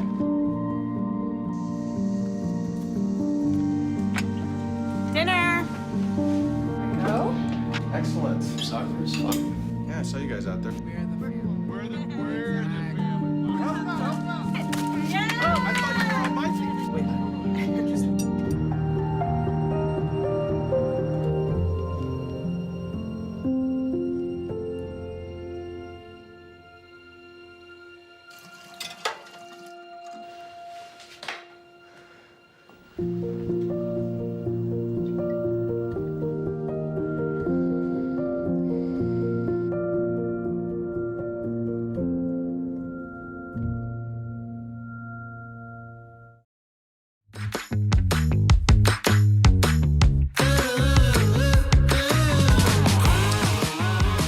It's time now for the day weather forecast. Don Day is with us. Cowboy State Daily. Don, as promised, delivered overnight 3 inches of what we call around here in Jackson Hole champagne powder. Oh, man. Yeah, 8 inches on the ski slopes. So there you go. Yeah, it's the good stuff, too. I mean, you just blow you can move it with a leaf blower, 3 inches of it, which I did this morning out on the deck. This is the good stuff. What conditions create different kinds of snow? This is the stuff, you know what I refer to, this light, fluffy powder they love to ski on. What makes that? Temperature. It's all about temperature. Yeah. So you have critical ranges of temperature that will produce your wet snow, your higher water content snow, your champagne powder type snows. So the temperatures were just in that right range to make the right type of snow crystals to make that fluffy, powdery champagne snow. It is good stuff. Yeah, I like that. That's easier to shovel. I mean, you can move it with a broom. I like it. And so, as you said, it's starting slowly. We're not just, turning a page or flipping a switch, but we are kind of changing. We're getting out of a pattern that has brought us not much winter. And next week even, looks like something. Yeah, really for the next 2 weeks, we're going to see a big storm stall out along the West Coast. It's going to hug the West Coast. So what that's going to do is feed Pacific energy and moisture into the Intermountain West. And as we alluded to yesterday, Jake, this pattern for the next couple of weeks is really going to favor Wyoming's western and southern mountains, and then all the way to the West Coast. Going to be wet, going to be stormy. We're going to see feet of snow in the Sierra Nevada. We're going to have heavy rains. You'll be hearing about flooding in California here soon. And this pattern is really good for the mountains, but it's not the type of pattern that brings places like Casper, Laramie, Cheyenne, Sheridan, or Gillette much snow. We need a different pattern for that. We need that low on the West Coast to move. Yeah. For that to happen, but it's not. It's just going to spin and throw pieces of energy and moisture this way. At least that's how it's going to go here for the next week or so. Now, I could see mid to late week some opportunities for areas east of the divide if the stars line up to have some chances of snow, but we got to start somewhere. I mean, we're starting from zero, really. Yeah. So we're starting a pattern change, and it really looks like the weather's going to stay very busy right into early March. Eventually, that moisture will get over the divide. But this is a pattern that the western slopes of the Rockies to the West Coast will be the most active. Well, sorry, Casper, but the snow is very much needed, Don, not only in Wyoming. We aren't the only ones in the world, although we like to think so. Mountains, everybody is really suffering. The Uintas, the mountains in Idaho, Montana, like of all these mountain ranges that are not up to speed on their snowpack, this is going to help them. Yeah. Big time. Yeah. Big time. And we're also going to have avalanche dangers go up. Something that outdoor folks want to do. When you go a long stretch of warm, dry weather, you create a very hard, icy surface on top. And you just mentioned champagne powder. You get that lighter snow on top of that surface, and then you start piling it up. So, you get bad with the good, you get good with the bad. And that's something that the backcountry folks are going to want to go play in the snow, which I don't blame you. But that's something, especially about a week from today, that'll be something that we need to watch. Yeah, all that new snow can't grab onto that hard crust that's there very easily. All it takes is a little yodeling, and down it comes. No yodeling, Jake. Please, no yodeling. Thanks, Don. And put a muffler on your skidoo. Try not to make a lot of noise in the backcountry. If you ever hear that crack, which is like the snow breaking loose, avalanche, it's like a gunshot. I've heard it, and it is scary. I wasn't close enough to get swept in it, but I've heard that crack. That means the snow is rushing at you, and it's not fun, man. Oh. Let's go back to the Zoom room. Who do I have? Joseph Suzenka. I don't know who that is. I'm always reluctant to just click on people, but let's assume it's somebody we're supposed to be talking to. Yeah, it is. See, fear not. That's Kyle, right? That is. What are you doing today? Just enjoying the complete lack of winter we're having in the state of Wyoming right now. We're going to change things. Yes, Kyle Washut's here. He's the president of the Wyoming Catholic College. I really want to go deep on the curriculum. That's what I want to do today. This is the college, by the way, that's doing things quite a bit differently. For instance, if you're going to attend class there, surrender the cell phone. Beginning with that. I love that policy. That's right. It's the only college in the country with that policy, and it's pretty great.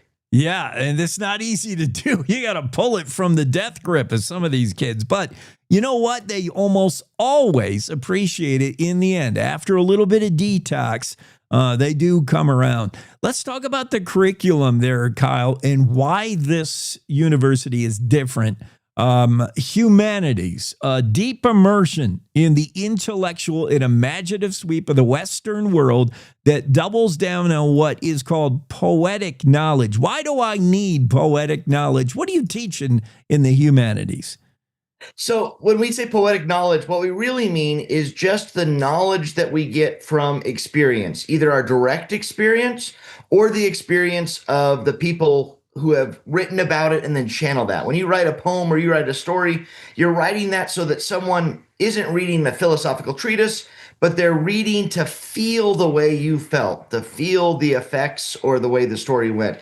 So what we're going for with our humanities is we're going for a knowledge into culture, a knowledge of this is what it was like to be in ancient Greece. This is what it was like to be in America at the colonial times, and to really get this immersive experience in that way. That is so cool. Theology, as you would expect from a Wyoming Catholic college. Theology, sacred doctrine, the study of God. The queen of the sciences. Theology is more than just as simple as study about God and some theoretical king of all, creator. It comes from God, leads to God. Theology must play key to what you do there. Yeah, especially what's inspiring us is the need to see theology as something that goes along with science, along with reason. This is not just something I believe over here and then I think over here, but rather when I believe, when I'm in a relationship with God, I'm also thinking about that, expressing that in the way I think, in the way I act, in the way I communicate to the world. So it's the integrating discipline that we're studying there when we do theology. Yeah, and I hope it also, I hope you do a lot of things that show that science supports theology. Science supports the creation theory. It supports everything that's in the Bible. Time and time again, we make discoveries that just support what we already could have known if we read the book. Well, so in fact, what we tell the students is that God wrote two books. God wrote the book of nature and God wrote the book of scripture. And so what the study that we're doing, we call it, we're a great book school. We're going to read all of the great books that have been written, whether those are the great books of philosophy, of science, of mathematics, but also of theology. And all of that is looking at that first great book that God wrote, that book of creation, where we study the stars, we study human experience, and from that we learn principles of ethics and politics along with when we're studying scripture. Kyle's president of Wyoming Catholic College. We're deep diving into the curriculum. This is something I didn't appreciate in my college years, but more and more, I wish I took courses in it. I wish I knew, studied more on it. Philosophy, the love of wisdom. You do that there. Absolutely. So philosophy, it's one of those things you say that when I was at community college, you'd say philosophy and your eyes sort of glaze over. You're thinking, what are we actually doing here? But really what we're doing with philosophy is we're thinking about the way humans think about their human experience. What's it mean for me to be a human? What's it mean for me to know? What's it mean for me to act? What's it mean for me to be a good person? And again, we're going to put that in context of what are statistics? What is science? What is the natural world telling us? The whole goal being that we don't have isolated areas of study. Oh, I'm going to do the history of what weird Germans thought over here and read weird books over here on literature. But rather, all of this is going to what's it mean to be human and what's it mean for me to be a human today based on this history of thought and experience and culture that I'm stepping into. Yeah, Kyle, I have to think if you got through college and got your degree at Wyoming Catholic College and you got straight A's in this curriculum, you got straight A's in philosophy, you're who we need in the world today. The world where we can't listen to each other. We don't know how to discourse. Philosophy might help you out. Let's talk about math and science. Look, the thing that appeals to me about math and science, and I think a lot of folks in the STEM world, is math and science is not philosophical. It doesn't live necessarily in idea space. It's logical. There's a right answer and a wrong answer in math and science very often. Yeah, and that's, I think, partly we want to realize that there's a right answer and a wrong answer in any number of areas, that there's real fundamental truth, and that math and science both, on the one hand, help us know certain things with certitude, but also don't always give us as much certitude as we think they would.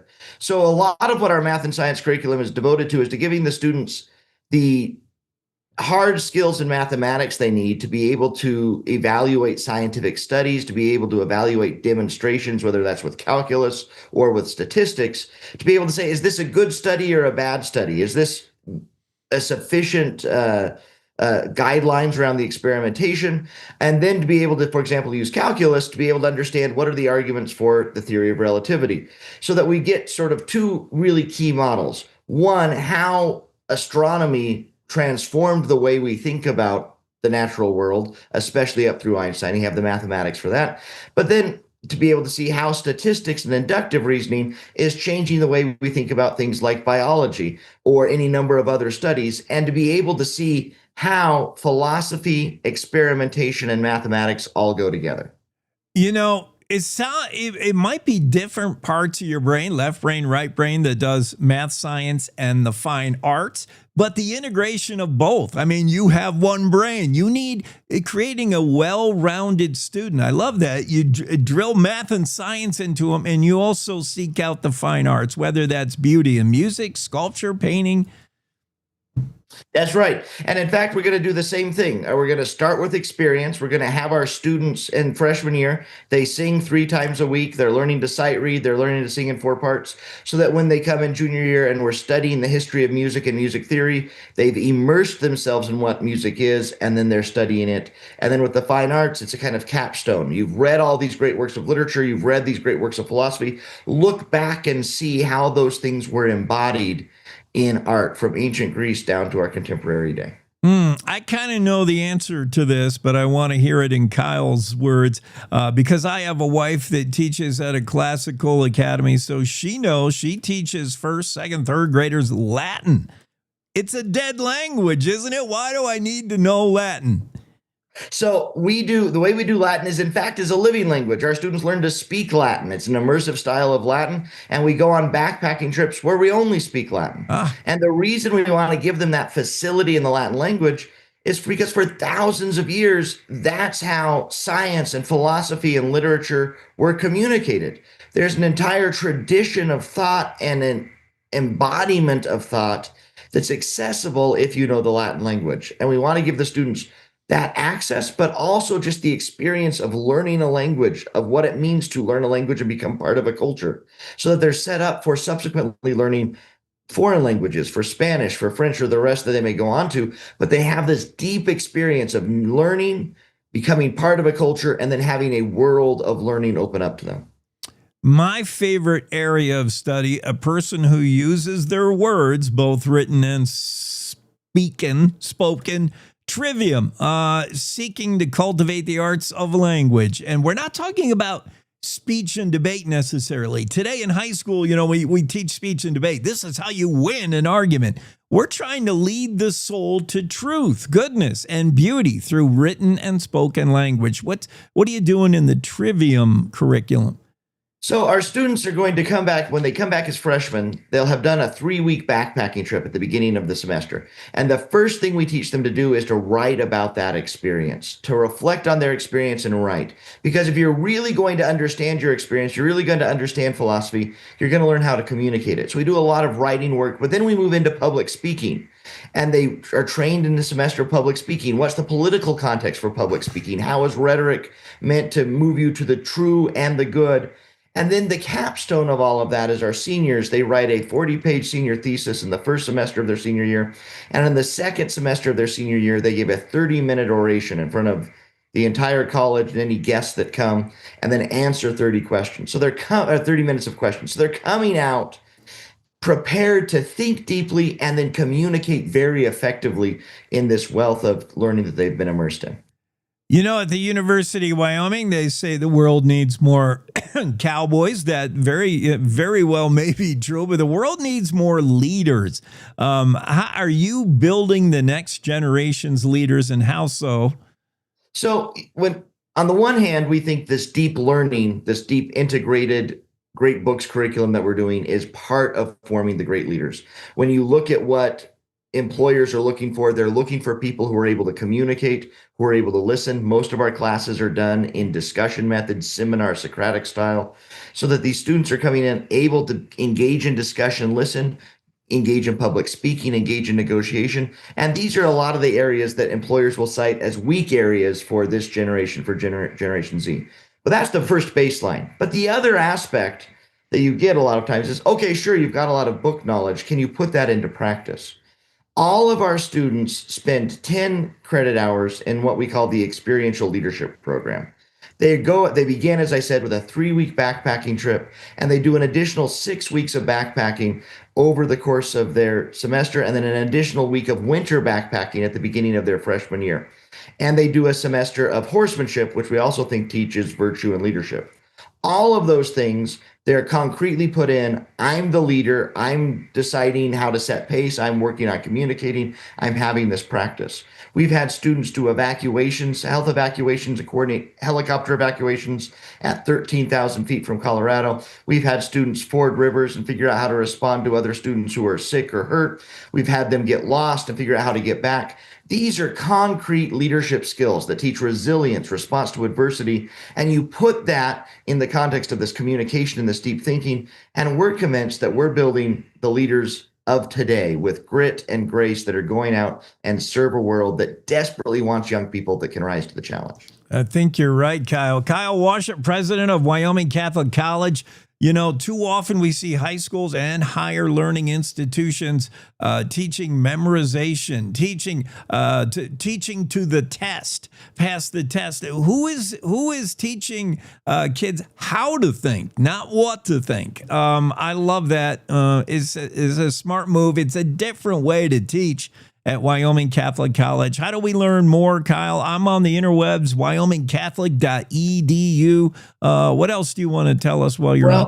Say that's, it's always great to hop online and look, but if you're in Wyoming, come to Lander. Yeah. Come experience our students having real conversations, not on their phones. Come experience their discussions. Come hang out in the cafeteria. We'd love to give you a tour. We're embedded in the town of Lander, and we're so excited that our students are just these incredible people coming from all over the country, falling in love with the state of Wyoming. We say the world needs more cowboys. Our graduates don't get mortar boards. Our graduates get cowboy hats, because we're confident that they're going to come out. They're going to stay in Wyoming. Many of them are going to stay in Wyoming, and they're going to serve this state. And it'd be great if you hear about this, you want to come meet them, come on by. We'd love to let you experience poetically, immersively, firsthand, the great thing that's Wyoming Catholic College. That would explain why the cowboy hats in Lander have tassels on them. I always wondered, Kyle. Hey, I'm going to blow some of our snow your way. We got 3 inches of beautiful powder. I want to send it to you. Terrific. You. Hey, thanks for coming on, man. Have a blessed Tuesday. Thanks for having me, Matt. You bet. Cowboy State Daily Show. That's the president of Wyoming Catholic College, Kyle Washut, on the show. Let's take a break. Jackie Dorothy, I think, is next. News happens at any time, any place. That's why at Cowboy State Daily, we're dedicated to the stories that matter, with reporters stretching from your hometown across Wyoming and beyond. It doesn't matter if it's happening in Yellowstone, the capital in Cheyenne, or the most remote slice of Wyoming. With over 150 years of combined journalism excellence, if it affects Wyoming, it affects you, and we've got it covered. Upstream from the herd, we're Cowboy State Daily. You're listening to the Cowboy State Daily Radio Network. You know you don't have to wear your PT gear anymore, right? It's comfortable. So how's civilian life treating you? It's fine. When I got out, I didn't want to admit that there was anything wrong because I felt like a failure. And then I realized, there's nothing to be ashamed of. So I started talking to someone. Maybe you are fine, but if you're not, it's okay. Thank you. If you or a veteran you know needs support, don't wait. Reach out. Find resources at va.gov/reach. Logan Wilson here at the M Building in Casper, Wyoming. They do more than just support businesses and private events. They support nonprofits by offering reduced rates to help the community thrive. The staff here at the M Building have been incredible in helping me organize a fantastic event.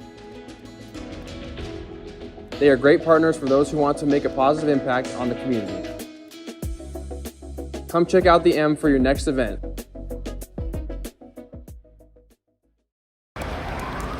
Hate is loud. It gets clicks. It gets attention. Hate, however, is actually quite small. But love is the majority. Filling up something far more important than any feed. Love fills our hearts, our lives, our every day with understanding, empathy, and compassion, leaving hate to become what it truly is, a whisper.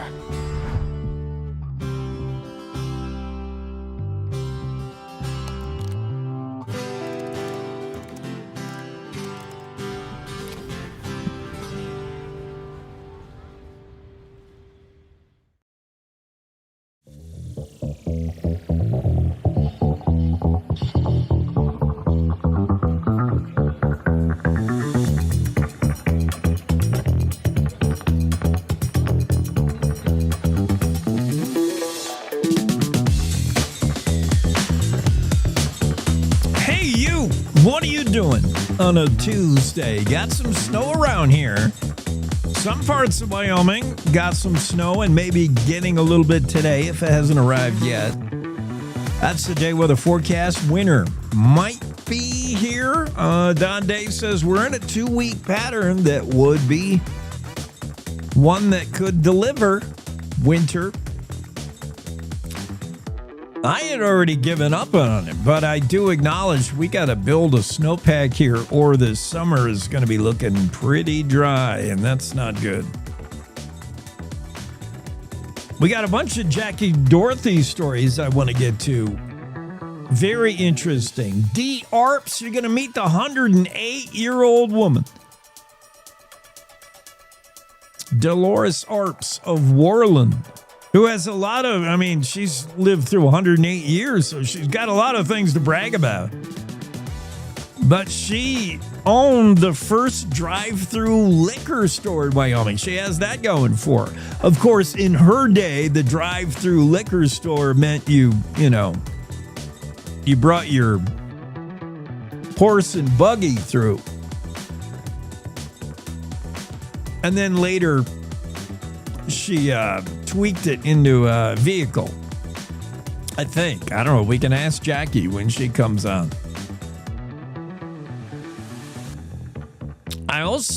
I guess we could do this day in history, but as soon as I start it, I know Jackie will pop in. So I'm reluctant to do that. Coming up. Oh, here's something we can talk about, actually. Psychologists say your seat choice on an airplane reveals more about your personality than you might think. What do you think your seat choice, if you pick your seat on an airplane, you don't do the assigned thing, you actually intentionally pick your seat, what seat would you choose? And we're talking about, the 3-chair row, aisle, middle, window. And what does that choice say about you, your personality? It's predictable, I think, what the experts say it says. Psychologists, I could have guessed this. If you're the window seat person, you are a bit of an introvert. It's not that you're not a people person, but you choose to either pretend you're not really there on the airplane. You can't deal with all these people. You need the window seat so you can look outside and just forget that you're on an airplane. That makes sense. A lot of people like the window seat just to watch the takeoff and landing. People who don't like to fly need to see that. I was that way for I'm still that way. I don't like flying. I don't know anybody who likes flying. All the hassle that comes with it, the TSA shakedown, the waiting. The cattle being driven like cattle and do the, there's nothing to like about flying. But yeah, the fear of flying, like the idea that this is natural, that 280 of us can be lifted up in this aluminum tube and arrive across the country in 3.5 hours. It's just it's not real. It's not right. It shouldn't be possible. And I always fear that there's some, $4 bolt on the wing that's going to come loose. And I need to watch the entire thing. I need to watch the takeoff. And I need to gauge whether the pilot's doing good or not. Like, does he have enough speed? This doesn't feel right. The whole thing, man. I'm analyzing every time we take off and land. I am grading the takeoff and landing, analyzing it. Like, I'm not sure about this takeoff. I don't think we have enough speed. Does he have the flaps right? The flaps don't look right. And that's why I need the window seat. I'm watching everything. I'm watching for that gremlin that could appear on the wing. Twilight Zone. Where's my Twilight Zone sounder? Twilight Zone? That's not the Twilight Zone. Yeah. I'm waiting for that gremlin that's sitting on the wing. I got to watch. And I like to be near the wing because I think that's the safest place in the event of a crash. That or seat 12A, as we learned recently. Yeah, I need to watch it. And then the landing. Landing is always a little better for me because I figure we're already coming down. What could go wrong? We're already slowing down. The brakes are already being applied. We're already coming back to earth. even if the wheels broke, at least we're down. It's the takeoff, right? All that thrust. What happens when an engine breaks or a bird flies in it? Oh, all apologies. Anybody who has to take a flight today. I don't want to freak you out. The window seat means you are primarily checking out. You don't like to be there. You don't want to be there. Aisle seat. Usually chosen by type A personalities. And you know who they are. As soon as the wheels touch the ground, they pop up and they're fooling around in the overhead like they're going to get off the plane any faster than anybody else. The aisle seat choosers are your type A go-getters who can't sit still. And the middle seat, what do psychologists say about you if you choose the middle seat? You're psychotic. Who chooses the middle seat? You got to be crazy. Jackie, what's your preferred seat? Window, aisle, middle? Window. Me too. I want to see where I'm going and where I've been. Yeah. And see oh, wow, that's what the mountains look like from up here. I mean, yeah. And then when you're above the clouds and you get to see that perspective, it's cool. True. Yeah, what's not to like about the window seat? But you're also the keeper of the shade, which you have to, put down once you're in the air, you're supposed to put it down so people can watch their movies. Oh, yes. I don't know about that. I'm the kind of person, though, I love that I have a laptop because I will carry that laptop everywhere with me around the house. Yeah. As soon as it's nice outside. Yesterday, I had my table, or not yesterday, it started sleeting, but the day before I had my table set up and I was out basking in the sun and working. That's the life. And so I think that's why I like the window seat, because you get that real sunlight. After a while, artificial light. That's why we come to Wyoming.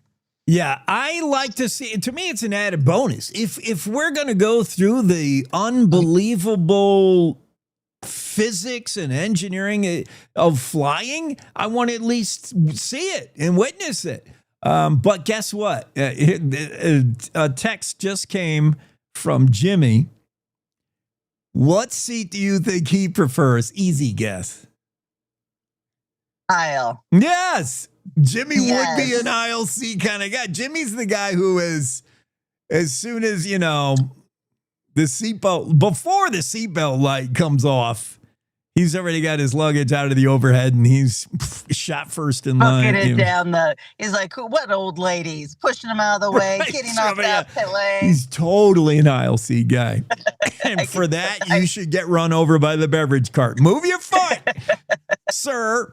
The window seat also gives you a great bird's eye view of that gigantic Yeti down there in Wyoming, or is that moose stoppage? I'm not sure. Depends on the day, that's for sure. I think what my favorite part of the story was at the end when he's talking about how. So I guess we should set it up first. Yes. So I'm like one of those moments where I'm like, everybody knows what I'm talking about. Right. But if you haven't read the story, get with the program, go read the story. In 1972, over 50 years ago, Moose Dabbage was out fishing and he was wearing an ugly coat. No big deal, except that he's 7 foot tall, size 12, and the coat was so ugly it was polyester fur. So you set that up with a couple of boys where they're not supposed to be, see him in the grass. They're convinced they saw Bigfoot. And then when people came to investigate, they saw Bigfoot's footprint. So you have this happening. And after Moose accidentally set off a Bigfoot sighting, more sightings followed. But Moose said, I don't know. Could be true. You don't know. There really could be one up at Boulder Flats or in the foothills of Chief Washaki's Dam. Yeah. You don't know. I think the Yeti sightings, the Sasquatch, the Bigfoot sightings tend to run in bunches, and you get one and that spurs a whole bunch more. And the one was probably Moose. He's a big dude. He really is. He dwarfs everyone around him, and so you could see why he went on to be a basketball player in the 60s. Amazing. But it's a fun story because it all makes sense. You have Bill Sniffen, our very own Bill Sniffen, as a young reporter. And in the 70s, there were a lot of sightings and people were starting to talk about Bigfoot. All the tribes have legends about Bigfoot. So there's some kernel of truth. But in this one case, we know for sure it was Moose, that bitch. We have got to the bottom of it. That was not Sasquatch. That was a moose. Moose Stavich, the basketball player. What was Moose doing with this dreadful coat anyway? Well, that's the funny part. It wasn't even to wear. That coat was supposed to be to throw on the ground as an oil rag, and so he could crawl under the truck if he had troubles. Because I can imagine what kind of truck he had in the 70s. Oh. And so he got cold and was like, wait a second, I have a coat here. And he called it ugly and that his wife hated it. He doesn't even know where it is, if his wife threw it out or if his daughter threw it out. And it was a bad coat. That coat's hard to look at. So, moral of the story, it's a leaky Chevy Silverado that caused Bigfoot sightings in Wyoming and moose walking around with a big fur coat on. Weird. All right. You got me curious. Were there Silverados in 1970? Oh, well, that's a good question. They didn't look like they did before. I'm picturing my grandfather's truck. Yeah. I love 80s trucks. I mean, everyone had it with that, especially when you put that covering over your barrel seats. Oh, the bucket seats. Yes. You know what I'm talking about? Such a cool look. Well, you need the bench seats of the old trucks. Well, the Chevy Silverado, the 97 Chevy Silverado has been romanticized by Morgan Wallen. It's in like every one of his songs. He cannot stop saying Chevy Silverado. So I don't know when it was invented. I'll check that out for you. Meanwhile, I just want to fact check you, because if you're saying 1970s is the Silverado, it's like I'm trying to remember. As long as we're debunking myths like that Bigfoot sighting, we want to be truthful also about what truck Moose drove. What are we going to ask Moose? D. Arp's 108-year-old, did she really have the first drive-through? And she had to make a law for that to even be possible, right? It makes sense. So you have a single woman working in a liquor store in the 1950s and 60s. So she went to the legislature and lobbied so she could have drive-through set up so she wouldn't have people wandering around her store where she couldn't keep an eye on them. Yeah. So it was really a safety measure. And what a woman. I mean, 108 years of life in Worland, Wyoming, where she's just been a part of the community. And what she said, the key to her life is to be needed. And she always was needed to be around. She didn't have time to be sick. And I think she proved it. D. Arps, born in 1917, the second of 8 children. She owned and operated the first liquor drive-through back in the day when you drove through and you said, I'll have a 6-pack of Coors Light. And then D would say, and what do your horse have? Because it was the horse and buggy you had to bring through, right? I assume. Well, the very first time she showed up in Moreland, they were having a cattle drive down Main Street. She talked about dirt roads, and at her church, there was only 15 members. It's swelled now, she said, to a few hundred. I mean, you're talking about, she came to Moreland in 1940. Her husband was going to work at the sugar beet factory, and then he branched out and started installing furnaces.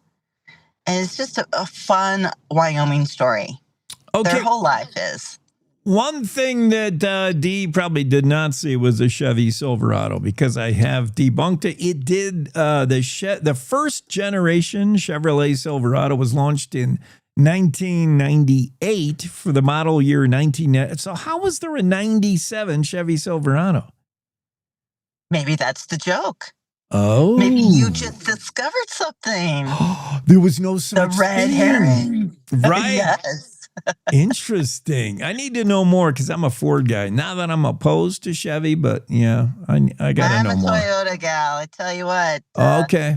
My Toyota RAV is I think 575. So I'm creeping up to that 600,000 mark. Yeah, you do the RAV4, which is super popular. I think it's one of the top, it's in the top 5 of the most popular, most sold vehicles in the U.S. I think I've helped with that in Fremont County because at least 10 people, maybe 12 that I know of, have bought RAV4s just because of mine. Yeah. And the thing is, you can't buy them used because nobody ever gets rid of theirs. They keep running and running and running. And you got a $500,000 on yours. Wow. Jackie, have a great Tuesday. Glad we were able to debunk the myth of the Silverado. Yes, that's not a Chevy Silverado, and that's not Yeti. It's Moose. Thanks. Cowboy State Daily, Jackie Dorothy stories you got to go read. D. Arps, the 108-year-old, born in 1917. She's seen it all, man. Dolores Arps of Worland. Owned and operated the first drive-through liquor store in all of Wyoming. She started it all. And Moose Dobbage. Sometimes he's a basketball player and sometimes he's Sasquatch. Time for news for our radio stations around the state. It's time to take a look at what's happening around Wyoming. From the Cowboy State Daily News Center, I'm Mac Watson. News is brought to you by the Cody Night Rodeo, where real cowboy action comes alive. Get your tickets starting March 2nd at CodyStampedeRodeo.com. The 68th Wyoming Legislature budget session opened on Monday at the Capitol in Cheyenne. Cowboy State Daily's Claire McFarland reports from the Capitol that the session started with Governor Mark Gordon urging legislators to restore key portions of his November budget recommendation. Most of what he discussed alongside touting Wyoming values its industries was asking lawmakers to reinstate his budget request. And that's because the Joint Appropriations Committee got first slash at his draft budget and cut and denied various things from it, including a proposed $40 million cut to the University of Wyoming. The Wyoming Freedom Caucus, in response, said Governor Gordon needs to chill with the spending. And then the State of the Judiciary, Chief Justice Lynn Baumgarten of the Wyoming Supreme Court delivered her speech on allowing the Wyoming judiciary to be a co-equal and independent branch of government. She referenced the unavoidable that a January 6th opinion by the High Court casting abortion as a fundamental right and upholding it, striking down 2 laws that would have restricted it. She recognized that this is causing lawmakers to consider how the courts are structured, how judges and justices are chosen. The Legislative Joint Appropriations Committee proposed multiple cuts and denials to Gordon's recommendation in the second draft version of the budget. The Freedom Caucus of the Wyoming House of Representatives spelled out their priorities for the 2026 session of the Wyoming Legislature on Monday. Cowboy State Daily's David Madison reports that their press conference was pointed and direct. When the governor referred to the Freedom Caucus as Club No. Now, they took offense to that and put their own spin on that phrase a couple of times and really said, we're about yes. We're about yes to our agenda. Representative Rachel Rodriguez-Williams from Cody opened the press conference saying that, quote, the Freedom Caucus exists for the people of Wyoming, unquote. I'll be back with more news from the Cowboy State Daily News Center right after this. WYDOT wants to remind you, download the Wyoming 511 app for hands-free information on your mobile device. This message is from the Wyoming Department of Transportation. Did you know it's illegal to dig or excavate without knowing what's below? This is Jan Warren, Executive Director for One Call of Wyoming. We will be hosting workshops around the state to educate homeowners, realtors, landscapers, underground facility owners, and excavators on the state law, industry best practices when it comes to planting a tree, building a fence, or any other excavation project you have planned. Join us for a free breakfast, get your questions answered, and learn how One Call of Wyoming is here to help. Go to onecallofwyoming.com and register today. At Hoskinson Health Advanced Imaging, an imaging experience that's accurate and above all, human. Built around the most advanced diagnostic technology in Wyoming, we deliver fast, clear, and reliable answers. No physician referral is required for an appointment. Most insurance is accepted. Competitive cash pricing and personalized insurance assistance. Hoskinson Health Advanced Imaging. We are the future of healthcare now, and your doctor works here. Visit hoskinsonhealth.com. Cowboy State Daily News continues now. 2 people are dead after their semi-trailer exploded when it hit another semi that was parked illegally on the side of Interstate 80 near Green River on Sunday. Cowboy State Daily's Greg Johnson reports that authorities say the crash and explosion looked like a movie scene. It exploded on contact, and the 2 people who were in that second semi-trailer were killed. I talked to the incident commander with the Green River Fire Department, who said that it was a pretty bad one and very unusual in the fact that there was an actual explosion there, and they came and it was already fully engulfed when they got there. Authorities have not released the names of the deceased since the investigation is still ongoing. Meteorologists are monitoring an incoming winter weather system that they say will provide western Wyoming snowpacks with high-quality snow. Cowboy State Daily's Andrew Rossi reports that meteorologists are saying the storm could provide the best and heaviest snow of the season. There's nothing stopping it from reaching Wyoming, so it's not going to be immediate. We're looking at maybe some rain, snow flurries in the lower elevations while the mountains get most of this initial wave of winter weather. The incoming winter weather has already affected Wyoming. The Chief Joseph Highway and Granite Teton and Togety passes were covered with a fresh covering of wet, heavy snow on Monday morning. And that's a look at today's news. Get your free digital subscription to Wyoming's only statewide newspaper by hitting that daily newsletter button at cowboystatedaily.com. I'm Mac Watson for Cowboy State Daily.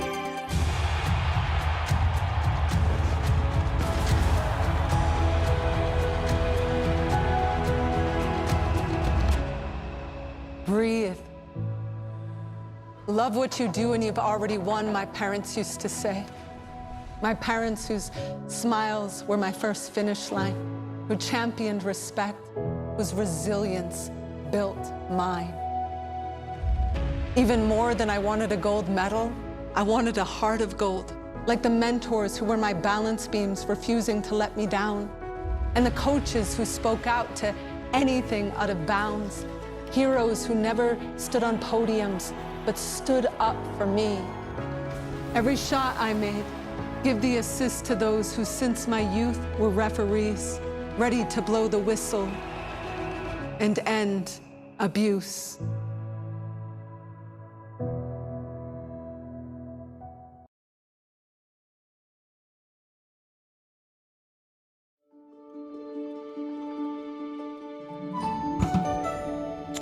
Yeah, Cowboy State Daily Show with Jake on a Tuesday. Mark Hines will be here in a moment. I forgot about that Ring doorbell Super Bowl ad. And apparently it's, well, what doesn't get controversy today? But there's controversy around the Super Bowl ad of Ring doorbell. Remember the ad if you saw it? It said Ring has found 99 dogs in 90 days.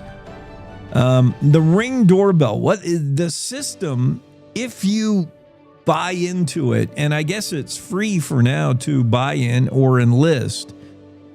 It helps find lost dogs by activating everyone in the neighborhood. So if you join the club, let's say, and you've got a Ring doorbell affixed to your property, which is basically the way you spy on the FedEx guy to see if he's kicking your packages. That's genius. The Ring doorbell is worth every cent. Just so UPS drivers and FedEx drivers know they're being watched. Because who knows? Who knows what they could do to your stuff, right? Are you spying on UPS drivers, Jake? Well, my UPS guy is actually great. I know him. He's a good guy. The FedEx dude who's rocking the grunge metal, I'm not sure about him. I do want a Ring doorbell on that guy. I used to work pretty closely with those guys when I was on the freight dock at UW. Oh, yeah? Yeah, they'd show up just about every day. We get the UPS and the FedEx trucks coming in. All right, can you explain this to me as the wildlife journalist for Cowboy State Daily? We're going to get a little out of your lane in the swimming pool, but explain this. with your delivery experience. Here's my experience as a delivery getter, because I have a professional shopper I'm married to. Yeah. And the poor UPS guy is worn out bringing packages from Amazon. I noticed that the UPS guy always, 100% of the time, arrives in the UPS truck, labeled such, in his brown UPS jersey. FedEx, not necessarily. Sometimes they come in some nondescript. Sometimes they come in this little Toyota, and the dude's got no uniform, nothing. Yeah. You don't even know he's FedEx. Is that normal? I couldn't, just based on my experience, they always showed up in labeled trucks with uniforms on. Yeah. Right. So I don't know what's up with that. Maybe it's just maybe it's not really them, Jake. That's what I'm worried about. Let me go back and review the door ring bell thing. Maybe there really is a conspiracy, Jake. And then when it comes to DHL, you just never see them at all. All of a sudden, the package is mysteriously there. You're like, wow, how'd that happen? Yeah. Okay. Let's talk about this Idaho farmer giving away potatoes. Why does he have so much? He's got too many?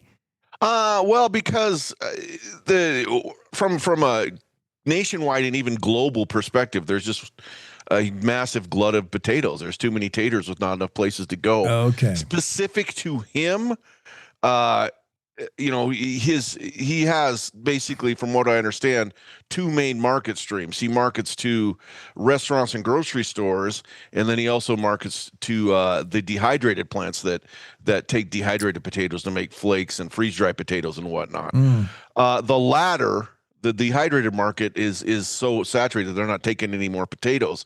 And the former, the grocery stores and restaurant, take only a certain size of potatoes. So any potatoes he has outside that specific size range, he can't move. And so that's why he's, rather than just toss them on the ground or feed them to cows, he's offering to give them to people. So that's the bottom line of that whole thing. Interesting. Rexburg, Idaho farmer Kent Sutton talked to Mark Himes. That's at the Cowboy State. Well, I used to live in that general area. Yeah. Well, Twin Falls, the Magic Valley, is where I lived. Twin Falls, Jerome. I'm doing my share of eating as many potato chips as I can, but apparently good for you. I'm having no effect on the market. I'm sure your efforts are appreciated. On a semi-related topic, did you see the Lay's Super Bowl ad? I love that one where that was a little weird, but he hands the potato farm off to his daughter. Oh, yeah. Oh, okay. That wasn't the one I saw then. Oh, no, that sounded more like a touching one. You saw the Sabrina Carpenter build a boyfriend out of Pringles. Yeah. That was a little weird. That was weird, but good thing it was Sabrina Carpenter. Yeah, that's all I focused on. I didn't watch much of that. I don't pay attention to that. The only reason I saw any of it is because it was on the television when we were over at my in-laws' house having dinner. So but no, I don't deliberately pay attention to the Super Bowl. So now, and this year was not a year to pay any attention to it deliberately or accidentally. Mark, you got a story about legalizing corner crossing. Last we heard about corner crossing, Wyoming, the Supreme Court, the big boys, U.S. They had showed no interest in hearing the case, so it's a done deal. But do we need to actually positively legalize it? Carly Provenza, because what people are telling me, it's Carly and the other, I think Representative Byron, both told me that law enforcement officers are coming to them and going, hey, what do we do? Because it was never written formally into formal law. It was just, I guess that's a conclusion that was reached via if the Supreme Court didn't hear that case, then many people that makes it de facto legal, but it was never formally put in writing, and it's not at all in the Wyoming statutes. And so I can see their point of view, where if you're law enforcement in Wyoming and you're called upon to ticket a possible trespassing case, if there's no clear statement in Wyoming statute that puts you in a weird position. So I think that's the motivation behind it. I mean, I can't really speak for other people, but the legislators who are behind this bill told me that's, well, Carly, of course, she says she wants to make it absolutely unequivocal in Wyoming statute that it's legal for people to as she sees it, access public land in that manner. And then they both said, both of them said that they have had law enforcement people approach them and said that they need some clarity. So, yeah. So, it's like anything else. It's not over till it's over. Yeah.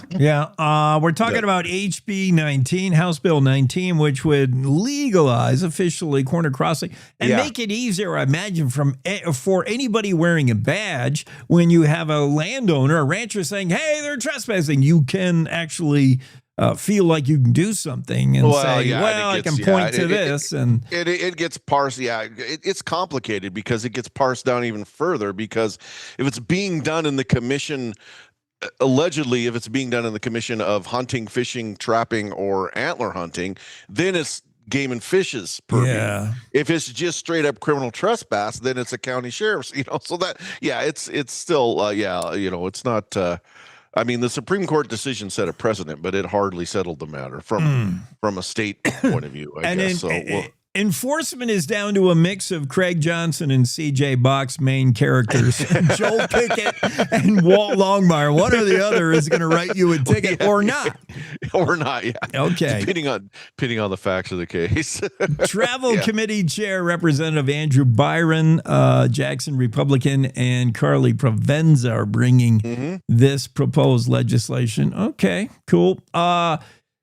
Why the outrage over trophy hunting? Are you sensing this? Why the headline and why the story? It's just become a loaded term as of late. It's particularly when people start talking about topics that are already fraught with controversy, such as do we or do we not delist and hunt grizzly bears in the lower 48? Yeah, that term gets brought up almost immediately, and then of course it's often disparagingly attached to safari hunting in Africa, or so that's kind of what what raised that question. And so I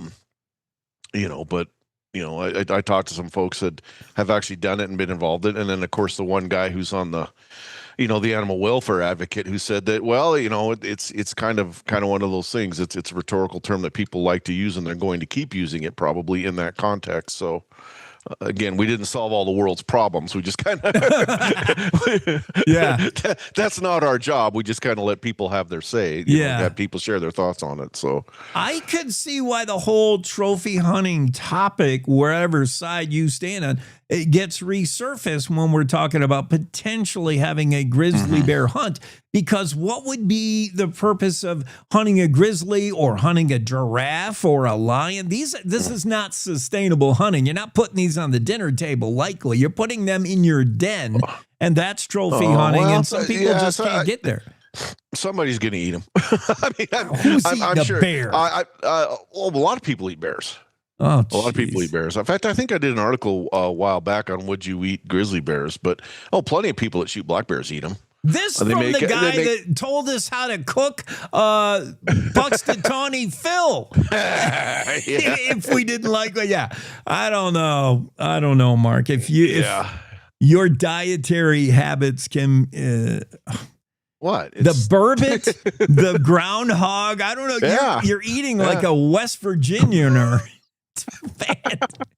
What kind of it tastes like chicken. Oh man, what kind of backwoods life were you living in Twin Falls? Oh my God, you're eating gophers. We were in Montana at the time, and that's not even the most redneck thing I've ever done. But do tell. All right. So what do you got cooking up? Is there anything in the probably not in a budget session that's got your interest as far as wildlife or anything? There's a couple bills. I mean, we've got stuff to do. Landowner tags have come up, and there's corner crossing, as you mentioned. Yeah, it's not a really super busy. Near as I can tell, session as some have been, but then again, it is a budget session. Yes, and a lot of people kind of shy away from more topical or issue related bills during budget sessions. But it's not. but it's not completely free of wildlife-related bills either. Well, you learn something every day from Mark Hines. The price of gold, silver, and your Bitcoin are tumbling and about as worthless as a bag of potatoes, we find out today. You can't get rid of potatoes. Thanks, man. Hey, have a good one. All right. I'm going to have a bag of Lay's for lunch just to help out, help the cause. Cowboy State Daily Show moves along. Cowboy Kevin Meyer is going to be in here next after this break. Let's face it, mornings are tough. Gotta get up, gotta get the kids ready, feed the dog, the cat, every other living thing in your house. Oh, get caffeinated. It's a lot of work. It's a lot of work. But you also want to be informed, catch up on what's happening in Wyoming and the world as well. Hear from the newsmakers of the day. That's why Cowboy State Daily has The Morning Show with Jake. Jake Nichols talks about the news you care about, not some ponderous, overwrought, inside the Beltway show that's syndicated out of New York or LA. You want the news that's going to affect you and your life. Jake interviews not only the newsmakers, but the deciders, the people who make the decisions for the future of Wyoming. Plus, you'll hear the stories directly from our award-winning reporters from Cowboy State Daily. So make sure you start your day off the Wyoming way with Cowboy State Daily's Morning Show with Jake Nichols. Monday through Friday, 6 a.m. to 10 a.m. Stream it on our homepage. Watch it on YouTube. Cowboy State Daily's Morning Show with Jake. Oh, and don't forget your car keys. This is the Cowboy State Daily Radio Network. I don't think that many kids in my son's school even do it. He makes fun of his friend who vapes. He would never try it. She's into soccer. She's on the honor roll. She's just not the type. No way. No way. No way. No way. My kid would never vape. Get your head out of the cloud. Today, nearly 8,000 kids will start vaping. Maybe even yours. Learn about the dangers at talkaboutvaping.org. Life's daily battles are not meant to be fought alone. We're not powerless, so long as we don't lose sight of what's important. Don't be afraid to seize that moment to talk to your friends. Cloud, you okay? Because checking in on a friend can create a safe space. The first step on our new journey. You coming? Reach out to a friend about their mental health. Seize the awkward. It's totally worth it.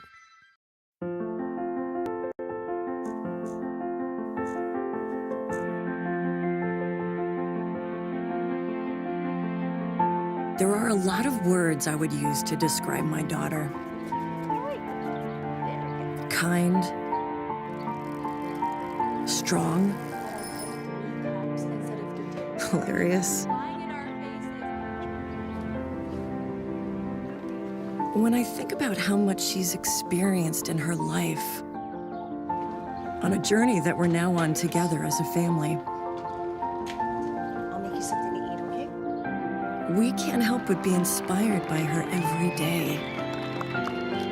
Hey, Mom, we're about to start the movie. Oh, yeah, I'll be right there. Okay. So really, we're the lucky ones.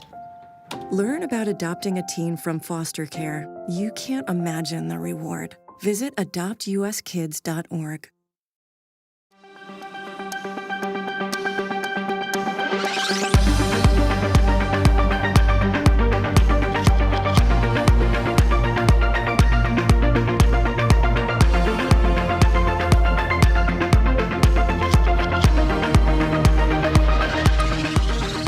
Time to cowboy up because Kevin Meyer's here.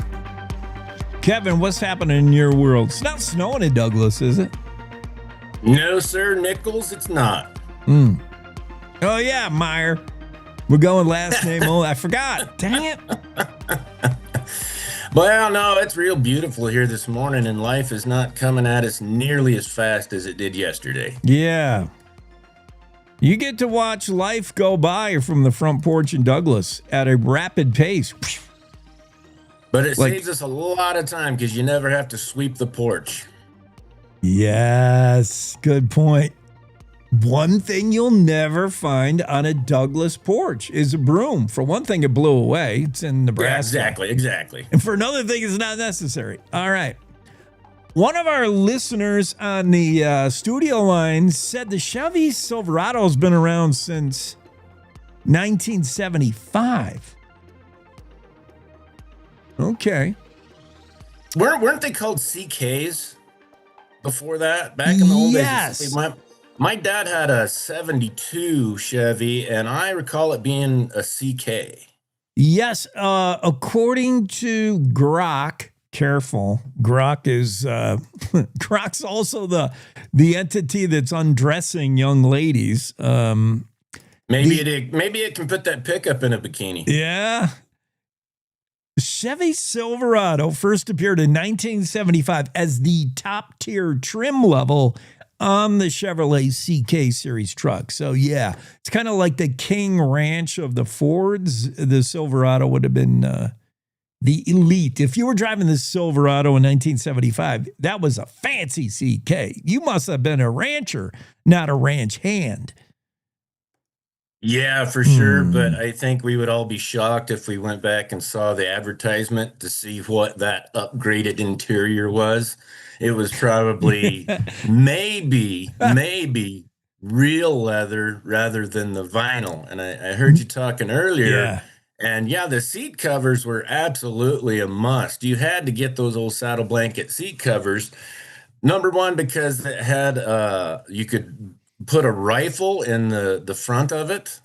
There was a rifle sheath in the very front of that bench seat, but also that vinyl, there was about a 2-week period in the spring and a 2-week period in the fall that you could sit on those vinyl seats, because in the winter if you sat on them, they would just shatter and break. And in the summer, they were so hot. It was like the surface of the sun. 2nd degree burn from your truck seat. Yeah. Yeah. You kids today don't know the misery of, that special kind of vinyl. Not even Naugahyde. It wasn't even, they weren't even trying to pretend it was, well, I guess they were. They would make it a leather color, some cream color. Yeah. But yeah, it was super hot and not very pliable. And yeah, you had to cover it up immediately in your Ian Tyson Navajo rug right away. Your Navajo blanket. Super Bowl thoughts. I'm not allowed to say anything about the halftime show now because I did have a listener text saying, you just lost a listener because I liked the Bad Bunny show, and they said that was disrespectful. We cannot discourse in America anymore, so I'll keep my comments to myself. But what about the game? The game, to me, it was not an exciting game, but if you are an old school football fan, such as myself, yeah, I really miss those old defensive battles where both defenses are just playing lights out. You know, it reminds me of, back, you'll remember this. Remember the sack exchange of the Jets back in the early 80s? Gastineau, Mark Gastineau, wasn't he on the sack exchange? Yeah, and Joe Klecko. Yeah, Joe Klecko.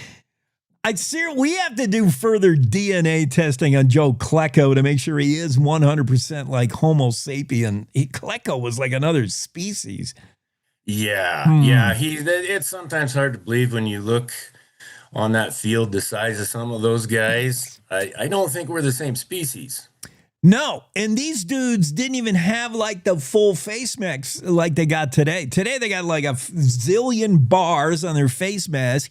And they got the eye shield deal. Back then, it was like 2 bars. And that was the lineman had 2 bars. And that's it, man. His big mug point sticking out of that helmet. Oh, those guys were tough. Yeah. You go back and you watch old film of those old football games. It's not the same game as we're playing today. No. Well, you're not allowed to do anything. It's practically flag football. The Super Bowl had a lot of what Kevin thinks is exciting. Tackling. Okay. Well, here's the other part. It's the last football game, man. So I'm going to figure out something to entertain myself in that football game because it's the last one. So now we go into the sports desert. And I know there's a lot of other sports that a lot of other people enjoy, but I just don't have time to invest myself in more than one sport per year. Yeah, I know. Guys compartmentalize. We can't multitask. We got to concentrate on one thing at a time, one sport. And that was the final chapter of football. So like it or not, you had to like it. That was the end. That was all the football you're going to get till next year. I did like the fact that, it became defensive to the point where defense, and I think even Collinsworth said this, not that he's any kind of savant, but I think Chris Collinsworth said this too, is it was the kind of defense was so strong, it was as if defense was weather. Defense was a blizzard. Defense prevented the offenses from doing things they had done all season. Like all season, you've watched these teams and you're like, oh yeah, we always throw this pass and we can do this. You couldn't do any of it. As if like there was 10 feet of snow and a violent wind. Suddenly the defenses didn't allow you to do stuff that you wanted to do. Yeah. And a lot of times on both sides, the defensive linemen, they were meeting the quarterback at about the same time he was getting the shotgun snap. Yeah. This just in, the New England Patriots offensive line were surprised to hear the Super Bowl has already happened. They thought it was next week. They were terrible, man. Those two dudes on the left side, the tackle and the guard, I guarantee they don't have a job next year. They won't be wearing a Patriot uniform. And here's what's so rough about that is, they played well all season. They are both rookies, and they probably have their lockers next to each other, and they're high-fiving each other. Hey, we're rookies, and we made it to the Super Bowl. How cool is this? And then, they were really, really hoping that the refs would just blow the whistle. I hope their locker space isn't anywhere near Drake May's, because right now, they're probably not on talking terms. That was hard to watch, really hard to watch. Commercials, anything jump out at you? No, not really. They're not nearly as entertaining and as they used to be. Yeah. There was a couple that had a little bit of a chuckle in them. I guess the consensus is the Budweiser and the Eagle was kind of pretty popular, but nothing really caught my eye to make me think, oh, that was cool. The Budweiser Clydesdales that have been in all these Super Bowl ads that are trained on the Turtle Ranch right outside of Du Bois by Mr. Wiltshire and his wife. It's really cool to get sneak peek. Like, they're not super public with what they do, but every once in a while they'll grant an interview and they'll take you inside to what they do. And it's super interesting. It's going to be fascinating for you as well, Kevin, to learn how they train these Budweiser draft horses to like kick a football. Like they actually have to have them do stuff. Some of it might be CGI, but the horses have to be trained to do things. And it's fun to watch that whole process. And I was really, really lucky because back when I was cowboying up in that Du Bois country, you'd go help your neighbors and Robin would be there. Him and his wife would be there. And since I wasn't, anything in the media there, I got to go over there to his place, a few times just to visit, hang out, pick his brain about horse training. And in that commercial years ago that you're talking about where the Clydesdale kicked the ball. Yeah. The commercial was CGI, but he actually trained that horse could kick the ball pretty good. Yeah. But I don't know. I don't believe there's anything that Robin couldn't train a horse to do. He's just amazing. And he has such a different approach than everybody else. Does he? That he thinks way outside the box on how to get animals to do things. Interesting. Have you found, to me, I don't know this to be a fact. I'm trying to think of my horse experience. I don't know any one breed of horse to be smarter or quicker to adapt. For instance, you and I love the Border Collie in the dog world, but are draft horses dumber than most horses or smarter? Or can we even apply that to thoroughbred, a draft horse, a quarter? The way I'll answer that is pretty much all of them have about the same level of intelligence. The trainability of them comes into factor a little bit. Of course, some of that, though, is are you training the horse for what they're bred to do? An example of that would be it's really, really hard to train a thoroughbred to be just the slow walk along the trail horse. Oh, yeah. That's not what they're bred to do. It can be, and it can be done, but just on average in general, that's what it comes down to. I know there's some of the, like the Gypsy Vanner breed. They're super gentle, but they are the hardest darn things I've ever been around to train, because if they decide they don't want to do anything, they're kind of like a mule. They're just not going to do it. Yeah. And you just have to teach yourself to, well, that's not going to work today. I guess we'll try it again tomorrow. A mule's stubbornness, at least you could attribute to the fact that they are of a smarter set. They see past your training. They're like, I don't need to do this. Or they already, like, they're so smart, you know, they take care of themselves. Where the horse, I mean, you do depend a little bit on the horse being not the smartest animal in the world. It basically wants to run away from everything. And you try to train that out of them or use that to your advantage. But we can agree, at least as far as breeds, the Appaloosa is certainly on the bottom of the pack.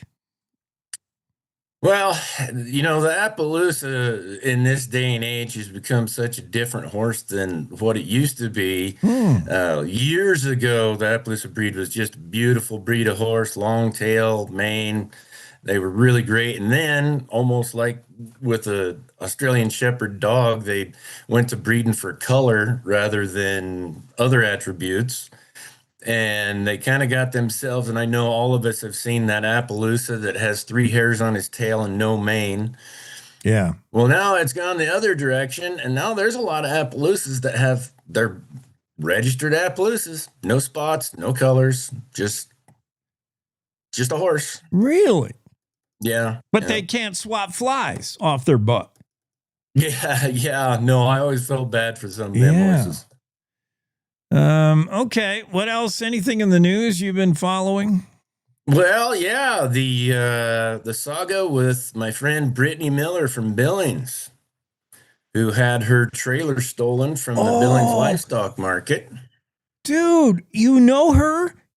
Oh, yeah. I've known her for a long time. In fact, I was judging a ranch rodeo, and I think it was her maybe second or third rodeo that she had entered in the ranch bronc riding. So yeah, I've known her a long time. She's a great gal, really nice. I mean, that's the old adage that bad things happen to good people, because Brittany has a heart of gold and is just the nicest person in the world. I don't know how she ended up drawing the short stick, getting that trailer and all of her tack stole. Yeah. Well, not all of it, but quite a bit of it. And people don't understand sometimes that when tack gets stolen, you're not just stealing someone's possession, you're stealing their livelihood, because that's what she uses to make a living. They're tools. It's taking a carpenter's hammer. I mean, it's awful. Yeah. And luckily they found that trailer up in Billings. It's a little bit damaged, but they found the trailer and they found the guys that did it. And she's still trying to recover some of her lost tack, some of her leggings and bridles and stuff. And so there's been a GoFundMe set up to help her out a little bit. And the ranching and cowboy community has really rallied around her, because she really is a success story. She started out just riding in the sale barn and started riding a few broncs, and now she puts on bronc riding schools for women, and still working in the sale barn. But no, she's a great gal, and I'm really happy that she got it recovered. And I hope the guys that stole it, I hope they get what's coming to them. Mm-hmm. Brittany Miller, that story's in the Cowboy State Daily. It dropped on Feb 6. Andrew Rossi wrote it. My entire life is in that trailer. Brittany said, but we do have recovered, but you never fully recover, and certainly not trust-wise. That's just a terrible thing to have happen. I didn't know you knew her. What causes her to want to get on bad horses? You know, being young is part of it. Yeah. I was explaining to Owen the other day after he had to make a bronc ride here at the place. I was telling him, you know, really, there are very few things in life that are funner than riding a bucking horse when you're young and strong and healthy and bounce when you hit the ground, which now I still bounce, but that just means I hit the ground twice. Yeah. And it's the recovery time, the ride, the fall. That's all the same as when you were in 20, but when you're, 50, it takes 2 days to get back from that. You're not like forking one for 2 days because you're watching TV and relaxing. It's tough. Well, when you're young, you don't even get sore when you get bucked off. When you get to be our age, Jake, or our age, Nichols, that you're more sore when you make the ride than when you were 25 and got bucked off. Dude, I'm sore just looking at the horse I'm going to ride. I'm like, I don't know. That thing looks like it's going to hurt me. Oh, man, Brittany, I don't know why you do stuff like that. What do you mean your kid made a bronc ride? You've got nothing but high-dollar horse flesh over there. Who's bucking? Well, sometimes some high-dollar horses will dig deep into their DNA and give a guy a little bit of excitement. Just, it's one of those, 2 steps forward in the training. That's one of those 1 step back. Like, what? When did you learn how to do that? Yeah. Where'd that come from? And let's not do that anymore. All right. Well, that's exciting. Anything else, Meyer? No, I don't think so. I hope we all that snow that they're talking about you guys getting, I hope it doesn't cause too many problems, but it is nice that we're finally going to get a little bit of moisture. I heard you talking about the champagne powder that you got last night. Yeah. I know over here in the eastern side of the state, if we get something like that, it does us zero good because it blows away before anything has a chance to melt in. Yeah, it's gone. It's snow. Yep, it snows that way too in the Dakotas, where it's never really snow. You don't own the snow. You just rent it and then it moves on. Like that's just snow heading somewhere else. But while it's falling, it can be a challenge to see and drive through. I'm going to go to Evanston today, watch some basketball. I'm going to be up towards your neck of the woods this weekend. I'll be in Casper, Buffalo, over in that side of the state. Well, be careful going to Evanston when you get down on that stretch of I-80. Yeah, I only have to be on it for, momentarily. I don't know why everybody's scared of that highway. I drive that thing. I've driven everything, man. New York City. I've driven in Southern California. I've driven in Boston with the mass holes. I-80's like a kiddie cart. That's nothing, Day man. off. It's a day off. Yeah. Hey, thanks, Kevin. Have a great day. You too. Cowboy State Daily Show with Jake. Moving along. Who do we got coming up? Renee G next hour. And Annette Pitts. Speaking of Casper, she's with Visit Casper. I love what she's doing there. She's putting Casper on the map. I know Casper has been on the map for quite a while, but she is reinvigorating Casper and visitorship. And we're going to talk about Hell's Half Acre, a place that I have been to a couple times. Got the photos to prove it. We'll visit with her next hour. Meanwhile, let's take a quick break. I'm coming right back. Stay there. JB Hunt now has CDLA truck driving jobs in the Cheyenne area, and they're hiring Class A drivers for a local dedicated route. Drivers can make $78,000 a year and be home every night. Plus, medical benefits after 30 days on the job, also earning paid time off on your first day, and enjoy other perks like a company-matched 401k. As a company founded by a truck driver, JB Hunt is driven for you. So head to drivejbhunt.com to see the JB Hunt difference. That's drivejbhunt.com. In Wyoming, you want news from folks who still shake hands and mean it. You just want the facts. That's why more Wyomingites listen to Cowboy State Daily Radio. News that doesn't bend, twist, or dance around the truth. Crisscrossing the state to cover the news the way you like it, with reporters steps away from the Capitol in Cheyenne and in your hometown. No spin, no corporate suits, no duh. Talking about your state. This is Cowboy State Daily Radio. You're listening to the Cowboy State Daily Radio Network. Who can you turn to for news you can trust? Your local TV and radio broadcasters. You trust us to keep you safe during times of crisis and to deliver the weather, sports, and entertainment you rely on every day.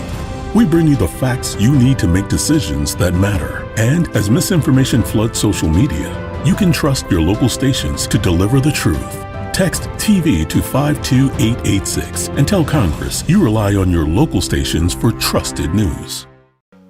You handle the healthcare, we'll handle the marketing. In need of a spark for marketing your medical practice?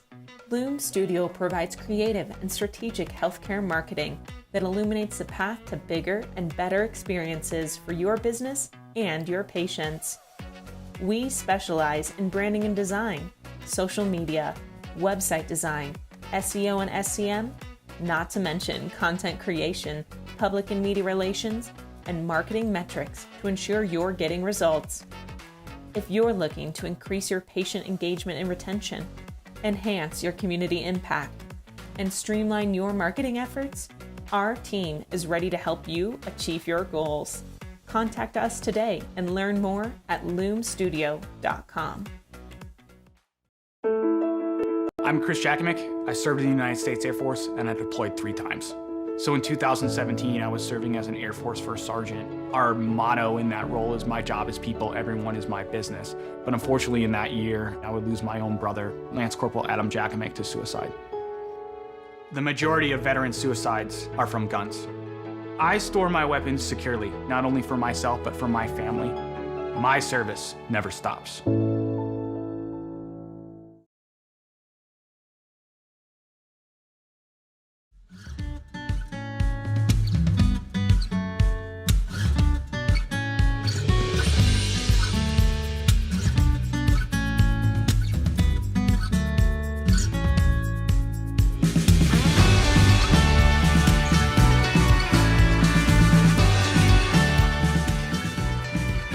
So finishing up that thought on Doerr ring bell, what is it officially called? Ring doorbells. That company that makes the spy on your neighbor camera, which I love just to keep delivery people in line. And I love the entertainment value of seeing on social media viral videos posted of the bad things that delivery drivers do. I saw this woman delivered like Uber Eats or DoorDash or whatever it was and sprayed something onto the food. Like, I guess the people didn't, I don't even know if she knocked on the door. Like, aren't you supposed to knock on the door and give people their food? DoorDash? She set it there on the porch, and then the door ring door, whatever it's called, or it may be another, there's other companies that do it. It caught her spraying something on the food, and the dude that ate the food got sick. Like, was throwing up and stuff, and then went back and probably watched the footage, like, what's wrong with this food? And saw this delivery driver spray something on the food.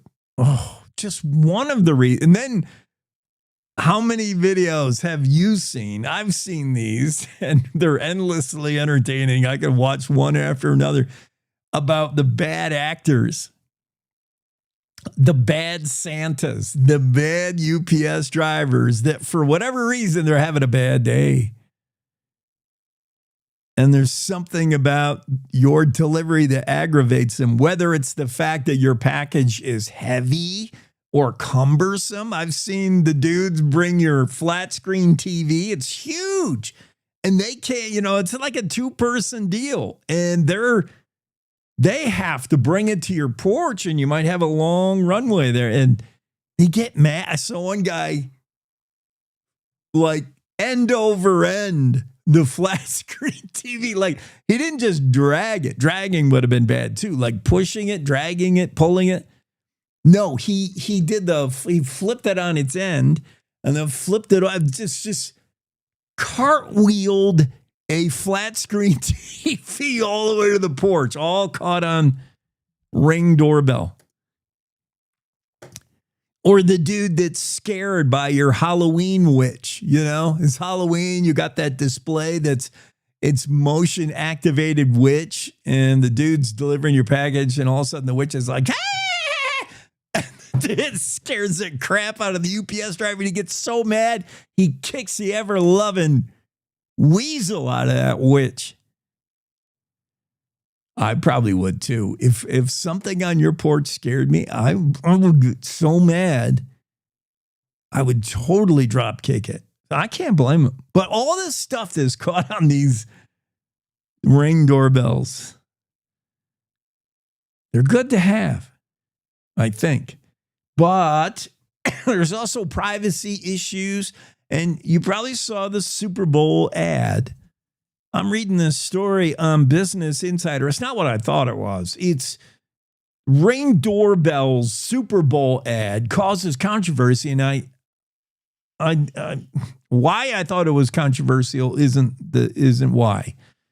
Anyway, here's what I thought would have been when I saw the ad. Here's what I thought that was the only downfall about that ad, and the ad was it had the Ring doorbell CEO dude. Andy Jassy? I'm not sure who it was. He was on there, and he was saying for a limited time only, you can sign up for free into this special program that Ring Doorbell has, which would help find lost dogs. It's called the Search Party. It's an AI-powered pet search tool using video from local cameras on Ring. So if you lost your dog in a neighborhood, you could put out the call, I guess. You could tell through Ring and its system, you could tell Ring, I lost my dog. He looks like this. And by the footage you shared, the video or the image of your dog, it would activate automatically AI-powered rings throughout the neighborhood. So the dog could presumably get, a half a mile from your house in an hour. And all these rings across the neighborhood would be suddenly activated looking for your dog using AI. So the rings would be smart. The cameras would come on and be searching. And presumably, if it's found your dog, if it was a black lab, it would say, ooh, a black lab found at 69 Elm Street.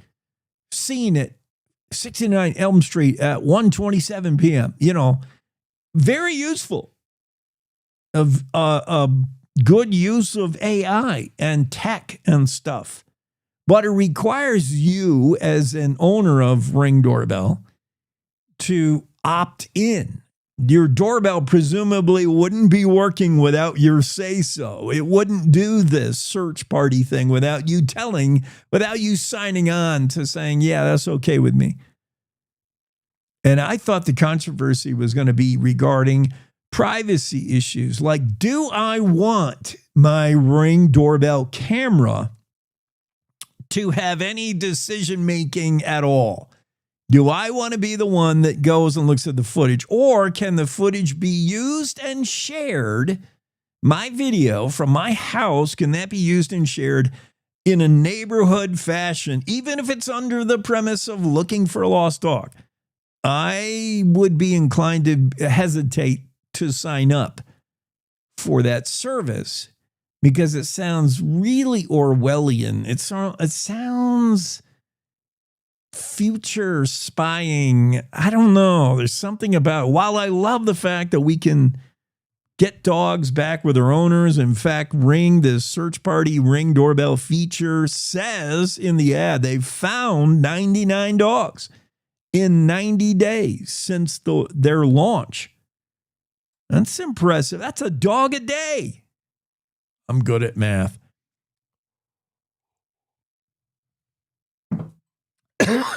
So that part of it is good. But the downside, am I the only one who sees the glass half empty? Do I see the dark side? I see, I'm not sure about sharing my Doerr ring bell video. I'm not sure I want the Doerr ring bell doing anything on its own. I want that only in case I want to spy on my UPS guy. Even though I'd like to help out my neighbor and find their dog, and maybe I'll go out and search, I don't want my doorbell doing it. I could see they may have some resistance to people signing up just for that fear. Never mind the cost, which apparently Ring Doorbell is for now saying sign up for free to get part of this activation system thingy. Even for free, I would be somewhat reluctant to sign on a little bit. Let's do this day in history. It's February 10, by the way. These things happen on this day. First homestead filing in Montana was made on this day in 1871. John Thayer began his second term as territorial governor. Prior to being a state, Wyoming just a territory, and Thayer led the way. His second term, this day, 1875, began. 1876, General Terry is ordered to take action against the Sioux and Cheyenne, who remained off reservation. 1876. This is the same year of Battle of Little Bighorn, right? 1876. 1883, long-serving Episcopal missionary Reverend John Roberts arrived at Fort Washut. It was this day in 1890, 11 million acres were ceded to the Sioux for entry. In other words, 11 million acres. Here's your reservation, Sioux. Get in it. 1904, this day, United States Secretary of the Interior set aside $2,250,000 for the initial construction of the Shoshone project, including a dam. The entire water project would take years to complete, but it was this day money set aside, 1904. February 10th, 1933, State Librarian Ruth Harrington became ex officio state historian. Ruth, you know Ruth Harrington, famous name. 1940, this day, number one on the Billboard pop charts. Can you guess? This day, 1940. What were we listening to in the 40s? And what would you guess would be the number one song? I'll give you a hint. The guy who wrote it was born in Colorado. Did that help? Glenn Miller's iconic swing classic, In the Mood. Da, da, da, da, da, da, da, da. Number one. This day, 1940. February 10th, 1967, 25th Amendment to the Constitution dealing with the presidential disability and secession went into effect. And on this day is the death of Floyd Taliaferro Elderson. He died in Sheridan this day, 1980. This dude was incredible. We've talked about him before, Floyd. He was an early movie star. He acted under different names, sometimes using Wally Wales, later as Hal Taliaferro. He was born in Sheridan in 1895, grew up on a family ranch in Montana, and returned to that ranch after his acting career. But he's a really interesting dude.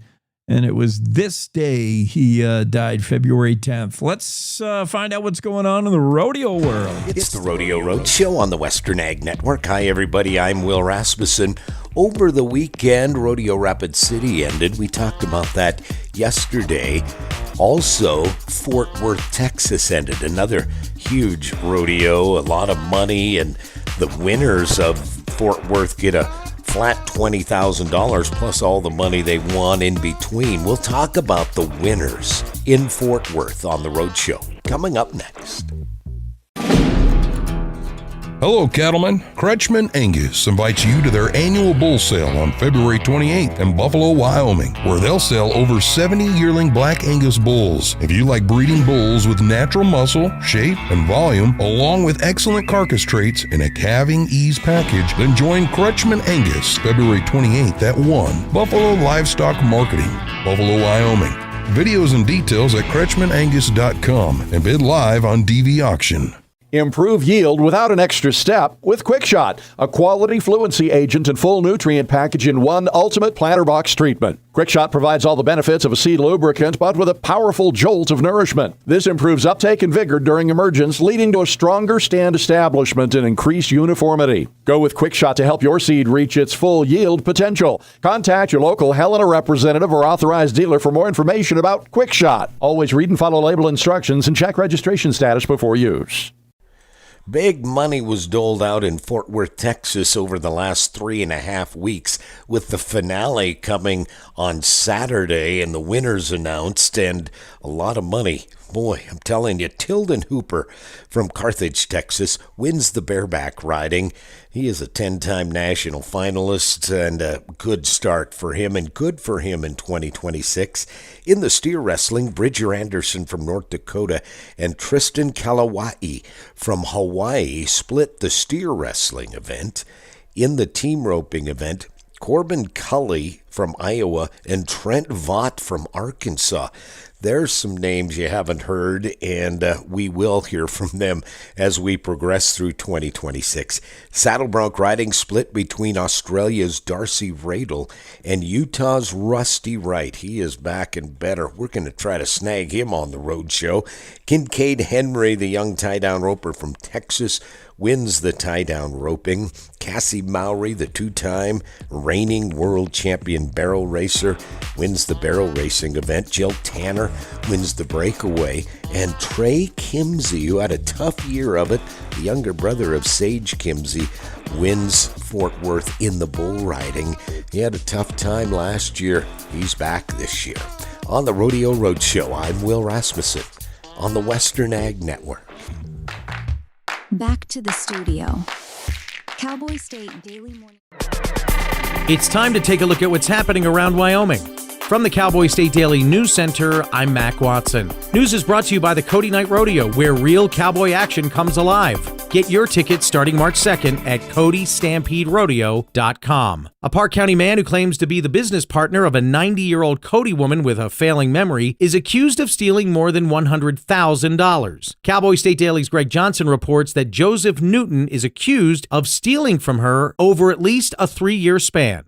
Looking at the court documents, that they've had kind of a trouble really adding it up, because apparently he was some kind of business partner with her. What they believe is he used that position to get money, and the money was allegedly used to pay for bail for himself and for other people. Some of it was like $50,000 for construction on a property. 60-year-old Joseph Joey E. Newton has been charged with 3 counts of exploitation of a vulnerable adult for allegedly convincing the elderly woman to write him dozens of checks for large sums of money, including money for bail and attorney's fees, according to Park County Court documents. Although it's been balmy in Wyoming, the Arctic blast that hit Texas and northern Mexico is slowing the spread of the New World screwworm. Cowboy State Daily's Kate Meadows reports that while that's good news, it doesn't mean the strict monitoring will let up anytime soon along the U.S.-Mexico border. The New World screwworm is a devastating fly. It actually burrows into the open wound of an animal and then gets into it, goes around and around like a corkscrew. That's how it gets its name. The screwworm lays its eggs in open wounds. And so then the further that it burrows into that wound, the bigger it makes the wound. And it can actually be life-threatening to cattle. The screwworm is being closely monitored because officials say one case has been reported in a cow less than 70 miles from the border. I'll be back with more news from the Cowboy State Daily News Center right after this. WYDOT wants to remind you, download the Wyoming 511 app for hands-free information on your mobile device. This message is from the Wyoming Department of Transportation. Do you know it's illegal to dig or excavate without knowing what's below? This is Jan Warren, Executive Director for One Call of Wyoming. We will be hosting workshops around the state to educate homeowners, realtors, landscapers, underground facility owners, and excavators on the state law, industry best practices when it comes to planting a tree, building a fence, or any other excavation project you have planned. Join us for a free breakfast, get your questions answered, and learn how One Call of Wyoming is here to help. Go to onecallofwyoming.com and register today. What if healthcare worked the way it should? Hoskinson Premier Care. Comprehensive quality care with one predictable fee. Unlimited office visits, annual wellness exams, preventative screenings, and advanced imaging. Primary and specialty care, in-house labs, mental health and wellness support, including physical therapy and nutrition. Just for $250 a month. No copays, no deductibles. World-class care right here in Gillette. We are the future of healthcare now, and your doctor works here. Visit HoskinsonHealth.com. Cowboy State Daily News continues now. The 68th Wyoming Legislature budget session opened on Monday at the Capitol in Cheyenne. Cowboy State Daily's Claire McFarland reports from the Capitol that the session started with Governor Mark Gordon urging legislators to restore key portions of his November budget recommendation. Most of what he discussed, alongside touting Wyoming values its industries, was asking lawmakers to reinstate his budget request. And that's because the Joint Appropriations Committee got first slash at his draft budget and cut and denied various things from it, including a proposed $40 million cut to the University of Wyoming. The Wyoming Freedom Caucus, in response, said Governor Gordon needs to chill with the spending. The Legislative Joint Appropriations Committee proposed multiple cuts and denials to Gordon's recommendation in the second draft version of the budget.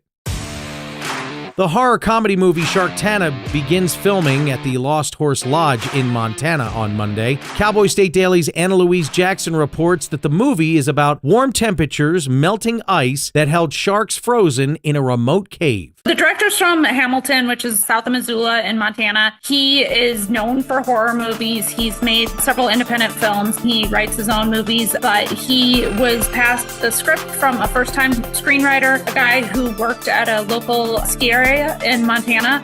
Since this is a smaller film, there's no word on what streaming platform will carry Sharktana when it comes out.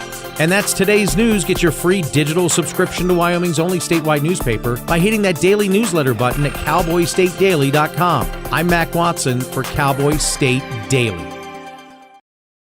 No young person should ever have to worry about having a safe place to sleep at night, or a warm meal to eat, or whether anyone cares about them. But the reality is, 1 in 10 young adults will experience a form of homelessness this year. But the good news is, there's an organization making a big difference.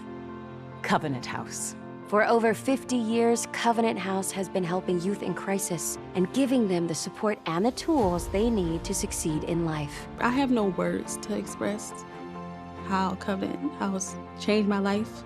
They just really genuinely just wanted to help me succeed, and I'm succeeding.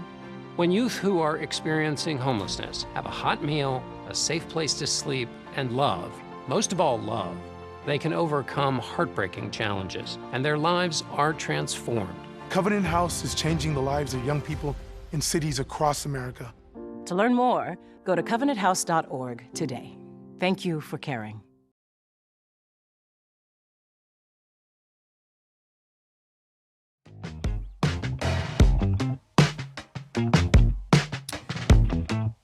It's a Tuesday. That means Renee Jean's here on the Cowboy State Daily Show to talk about her stories. Let's begin with racehorses, Renee. Hey. Very cool story about the Chugwater Ranch that rehabs $1 million racehorses once thought doomed. That's my impression of the thoroughbred racehorsing industry, is that these young 2-3-year-olds, by the time they're 4 and 5, if they're not in a breeding program, what is the use for these old thoroughbreds? Kate Anderson has repurposed these horses on her place. Yeah, so, she didn't start out with the idea that she was going to save the worst of the worst race horses. She had a little business venture, kind of buying some of the better horses off the racetrack and rehabilitating them and then rehoming them. But as so often happens, some of the horses had much worse problems than were readily apparent until you got them back home to the ranch. And in some cases, the problems were so bad she really wasn't able to help them through the traditional methods, right? And so she kind of just gave up on him, sent him to her Chugwater ranch. She had 2 ranches at the time. So she sent him to Chugwater and just kind of let him run around the ranch and do whatever they wanted, kind of thing. But what happened, what was unexpected, is all of a sudden these horses seemed to be getting much, much better. Even though some of them were literally on their last leg and she thought they were going to have to be destroyed, they started healing themselves. Just something about the Wyoming landscape, something about their diet changes. They're eating more native grasses and things, running free with their brothers. She doesn't know for sure exactly what about that works, but instead of now a last ditch kind of thing, it's her first line of defense for these horses. She immediately turns them out and lets them, go find the terrain that suits their hooves the best. And she's actually working with a pretty well-known hoof researcher, a scientist, on, what about this is working, to see if they can better understand health for horses. Interesting. So a lot of what she's doing in your story focuses more, now that I read it for the first time, sorry, Renee, but I would have thought it dealt more with the temperament of a thoroughbred racehorse, which that's a hot breed. Everything they do is up temp. I mean, you want this horse running. So I thought it was more of like they settle into Chugwater and into the Wyoming lifestyle of just slow yourself down. But it is physical elements. It's actually foot care, and it's probably getting off a diet rich in grains. I mean, these horses are fed stuff that makes them go. And then to eat some Wyoming grass probably makes them slow. Sagebrush. Sagebrush.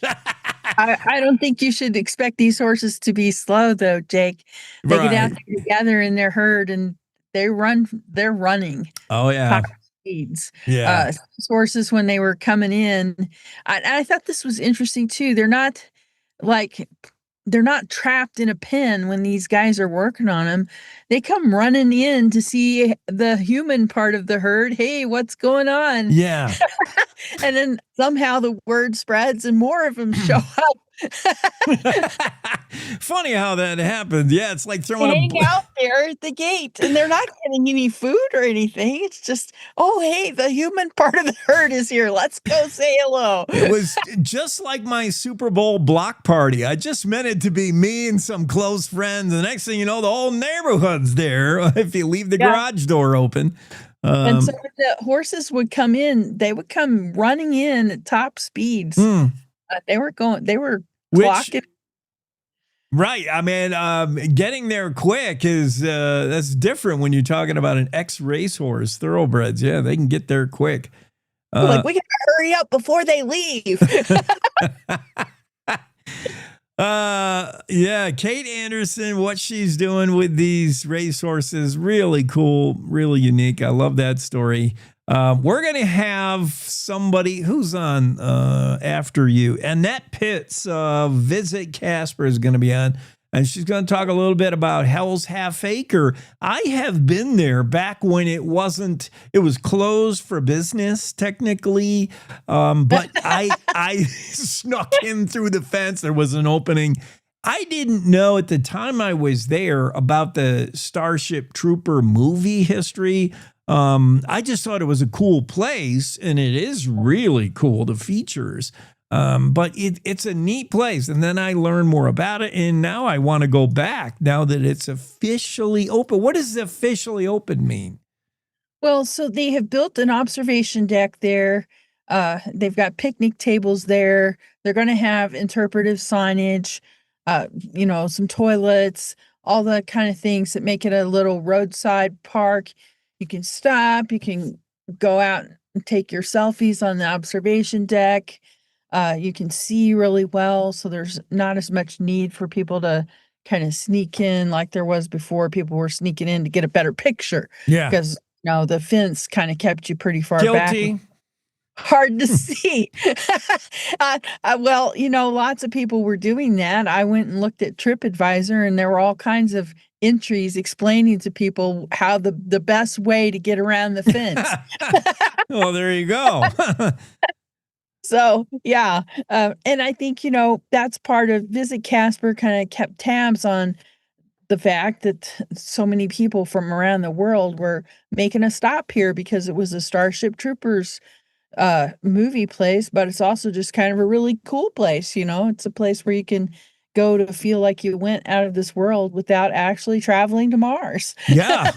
It does look otherworldly, no doubt about it. It has those hoodoos, those spires of red rock. It's got everything. It's really neat looking. When I was there, I did notice some things left behind by Hollywood, some anchors and bolts in the ground where they had obviously built some. I didn't know what it was at the time. I'm like, that's weird. What the heck would they build out here in the middle of nowhere? They shot a movie out there in the middle of nowhere. It had to be windy and hot. Oh, to be a camera operator on that gig. This is Hell's Cafe. We're talking about literally right off the highway between Shoshone and Casper, about 30-minute drive outside of Casper and in the middle of nowhere, really. Yeah. Yeah. And, what I really find interesting, Jake, is the prehistory of this place, back in the Eocene, when Wyoming was a hothouse. This wasn't an arid desert looking place. We had rivers and lush green grasses, tropical kind of animals, a hippopotamus-like creature called a coryphodon swimming around in the swampy areas. You had little primate, lemur type primates hanging around in the trees, I guess. And then something that kind of like wild camels, I was told, actually wild horses, the dawn horse, Eohippus, was also here. There have been some examples of Eohippus found in Wyoming around Kimmerer, but they were also here at Hell's Half Acre. They ranged pretty widely over North America. And so this was Eohippus heaven. They had lots of green stuff for them to eat. All just kind of a little hothouse paradise once upon a time. And then I read a report about the people who once occupied this area. I don't know if they lived there, if it was just a working area for them or exactly what. But they talk about how those high cliffs could have been a good jump area. And there are piles of bison and other animal bones that have been found there. So, maybe it was a bison jump at one time. I don't know if that's been determined. I did get an email from some archaeologists who tell me it wasn't a bison jump. But so I don't know. But I know the report said that this was an important place once upon a time in prehistory, in Paleo-Indian times. There are artifacts from that, quite a few. So this is an important spot, archaeologically speaking. And I think that may have had more to do with why it closed than the movie. People are kind of blaming Starship Troopers for this closing in 2005. But what happened then is the owners of the amenities there, the little restaurant, hotel, they retired. And nobody wanted to take their place. So they took all that out. They put up a fence. They kept people out. And I think it was because of all this prehistoric artifacts that are down there. They didn't want people to go down there and loot them. And I don't think that really had much to do with the movie. Yeah. Although the movie maybe created extra attention on the site, but I think it was more to do with they knew people would go down there and start digging around and taking things. Renee Jean's with us. We're talking about Hell's Half Acre, the resurgence, the reopening, and officially part of the whole visitation efforts of Visit Casper. You'll be hearing about it soon. I think it's already up on their website. You're right. This place has incredible history before 1997 when they shot Starship Troopers there. From the days when it was ancient seabed to paleo Indians who they have found a lot of flint arrowheads and buffalo bones presumably because it's an area they drove bison to, perhaps to slaughter them. And then a detachment of Bonneville's party visited this site in July of 1833 and got out of there as quick as they could. It's Hell's Half Acre after all. I mean, not a lot of sustaining your mule train there. Not a lot to eat. 320 acres in total, approximately. So it's more than a half acre. And the land is acre. It's county owned land now, right? Natrona County owns it. Yeah, Natrona County is the owner, and okay. I think it was gifted to them from the Bureau of Land Management. I can't remember exactly, but it came from the federal side and became county owned. And then that's what I know about that. Let's go to Evanston, and Evanston Company creates a plan to train, hire, and staff local workforce for data centers. Evanston's got, where are we on the data center count? Do they have 1, 2, or they got a proposed one coming? And they have a proposal. Okay. Yeah, proposed one. It's proposed. All and right. The company is working on finding a client for that. They're proposing to build it on Trenton Thornock's family has a ranch. That's right. It's a 6th-generation ranch, and he's proposing to build it there as kind of a economic development for Southwest Wyoming. He told me in one of the interviews I did with him, he's in touch with a lot of people he grew up with in Evanston, and a majority of them had said they had to leave the state because they wanted a good paying job, and the opportunities weren't there to keep them in Evanston. And so part of this, I think, is him envisioning, how can we help more Wyomingites stay in Wyoming as opposed to taking jobs elsewhere. And so this is kind of part of that. And it's going to be the headquarters for the company. It's not just a data center, it's also the headquarters. And so I think that probably contributes somewhat to the employment numbers that he's floated based on a University of Wyoming study. This data center and the one he's building in Casper, the projected employment's 5,000. That's both direct and indirect jobs. Okay. The one in Evanston will be a headquarters. He's also, apparently, I talked with the economic developer there in Uinta, and he's also looking at auxiliary businesses that might tap into some aspect of the data center, like greenhouses, for example. They can get some of their heat from the data center, helping to cool the data center while at the same time growing a product. So there's that aspect as well. Yeah, feels like it's like an anchor industry to what could be a whole lot more. Prometheus Hyperscale, Trenton Thornock, and yeah, he's just trying to make is just all in-house labor force, which we know Wyoming, one of the knocks on the state is our labor force. We just don't have enough labor force. They may have to import a few workers, but when the dream is complete, according to Trenton, they'll be able to train, hire, and staff all locals. It'll be all done right there. That sounds good for Uinta County. Well, and I think to me, this is interesting because so many times when I'm writing about a business, they all promise to hire local, right? TerraPower promises to hire local. But how many nuclear engineers do you think live in Wyoming to be hired locally by TerraPower? Yeah. I would suspect that a lot of those hires will not be local.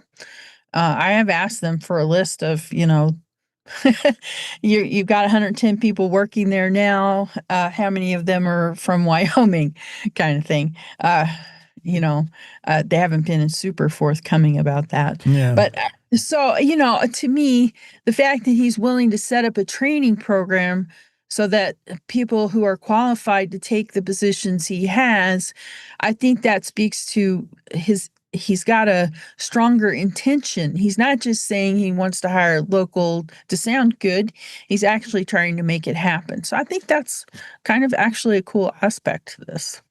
Hey, thanks for turning all of us on to the plight of this family that is having their farmland potentially annexed, which is kind of a soft eminent domain, or in my eyes. What does annexation mean? The fact is the Niceleys, Tommy and her husband, when they bought the place, it might have been on the outskirts of Cheyenne, but you look at a map anymore and it's kind of downtown Cheyenne. So the writing's on the wall. Sooner or later, their little farm operation is going to be swallowed by this city. Sounds like a horror movie, the city that swallowed the farm. But a cool family, and I hope, things turn out for whatever way they turn out. But stay on this story, Renee. Yeah, I think this is a theme that happens. Farmers buy a little piece of property. They're pretty far away from everything. And then over time, a generation later, or, even 20 years later, things have changed. The city has grown. The boundaries have expanded. Now, suddenly, they're surrounded by people, some of whom may not particularly appreciate the sounds and smells and so forth of farming. So yeah, it's a big deal for the farmer who suddenly finds opposition to, his chickens or his pigs or his cattle. So I think there's a little bit of that involved here too. These guys are right in the middle of an area where people don't have that expectation of a farm. Yeah, and the way they find out about it, it's not like the town said, we're thinking about doing this. They were at the town hall for some other thing, and they saw a map of West Jefferson Road going right through their place. They're like, wait a minute, how was that happening? Oh, yeah, we're annexing your farm. Like, what? Yeah. And I don't know, that map could have been aspirational. A lot of times the city puts out a plan or something like that, and it's more aspirational than reality. Obviously, the city would have to purchase their property in order to put a road right through the middle of it. And there would be fair market value and things like that involved in that. But so I don't know how much of that was just, kind of thinking aloud on paper. Normally for the Nicely family, you've never had to look both ways to go feed the chickens. But if you have to cross busy West Jefferson, that's a whole different kind of farm, I would imagine. Yeah, for sure. That's progress. Cheyenne's getting bigger. Thanks. Appreciate it, Renee. Yeah. Cowboy State Daily Show moving along. Let's get Annette in here. Annette Pitts will be here shortly, right after this break. Welcome to The Jake Show on Cowboy State Daily, Wyoming's daily dose of raw, unfiltered, and occasionally uncomfortable truth. I don't do talking points. I do reality. No spin, no fluff, just Jake. Local issues, national nonsense, and zero BS. It's truth, sarcasm, and grit, shaken, not stirred. I just call it like I see it, and I see a lot of Let's just say I see a lot. From the capital to the county fair, if it matters to Wyoming, Jake's got something to say, and he's not asking permission. The West was built by people who weren't afraid to speak up. I'm just keeping the tradition alive. The Jake Show. Weekdays on cowboystatedaily.com and wherever you get your dose of reality. Not for the easily rattled. Perfect for everyone else. This is the Cowboy State Daily Radio Network. Nestled between Casper Mountain and the North Platte River, you'll find the heart of Wyoming. With a bustling downtown centered around our outdoor haven, Casper is for adventurers, freedom seekers, and rule breakers who find beauty off the beaten path. So if touchable history, a vibrant community, and uninterrupted outdoor recreation define your travel itinerary, allow us to welcome you to the one and only Casper, Wyoming. Plan your trip at visitcasper.com. All right, look at you taking the stairs. Who are you? We're your lungs! We are proud of you for quitting smoking, but you still may be at risk for lung cancer. A routine cancer scan can detect it early when it's more curable. Good to know. Well, I gotta go somewhere. So do we. So do we. Listen to your lungs. Get a routine screening that could save your life. Talk to your doctor and learn more at savedbythescan.org. I think I finally found. Hey, how you doing? Hey, Mason. Hey, Mason. Got a new house. It's looking pretty cool so far. A place that I call home. I'm teaching Louise how to cook some lasagna. It only takes a spark to make a fire start.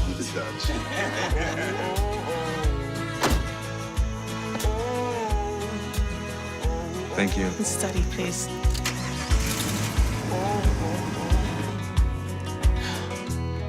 I think I finally found a place to make my own.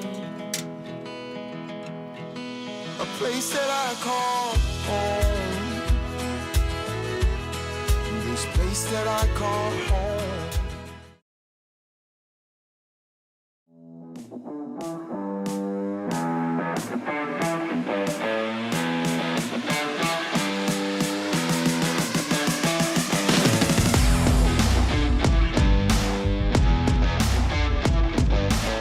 Back to the show on this Tuesday, final hour of the Cowboy State Daily Show this morning. Thanks for spending your day with us, starting your day with us, or ending. Maybe you work C-Trick, the night shift.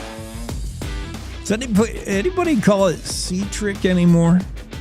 I used to work the overnight at a factory. I drove a forklift. C-Trick. You got to be a different kind of person to work all night. And then maybe cap off, come home, have dinner at 7 in the morning and listen to the Cowboy State Daily Show. What a great way to end your workday. And then go to sleep all day. Claire McFarland is covering the budget session, the legislative session going on right now, day 2 today.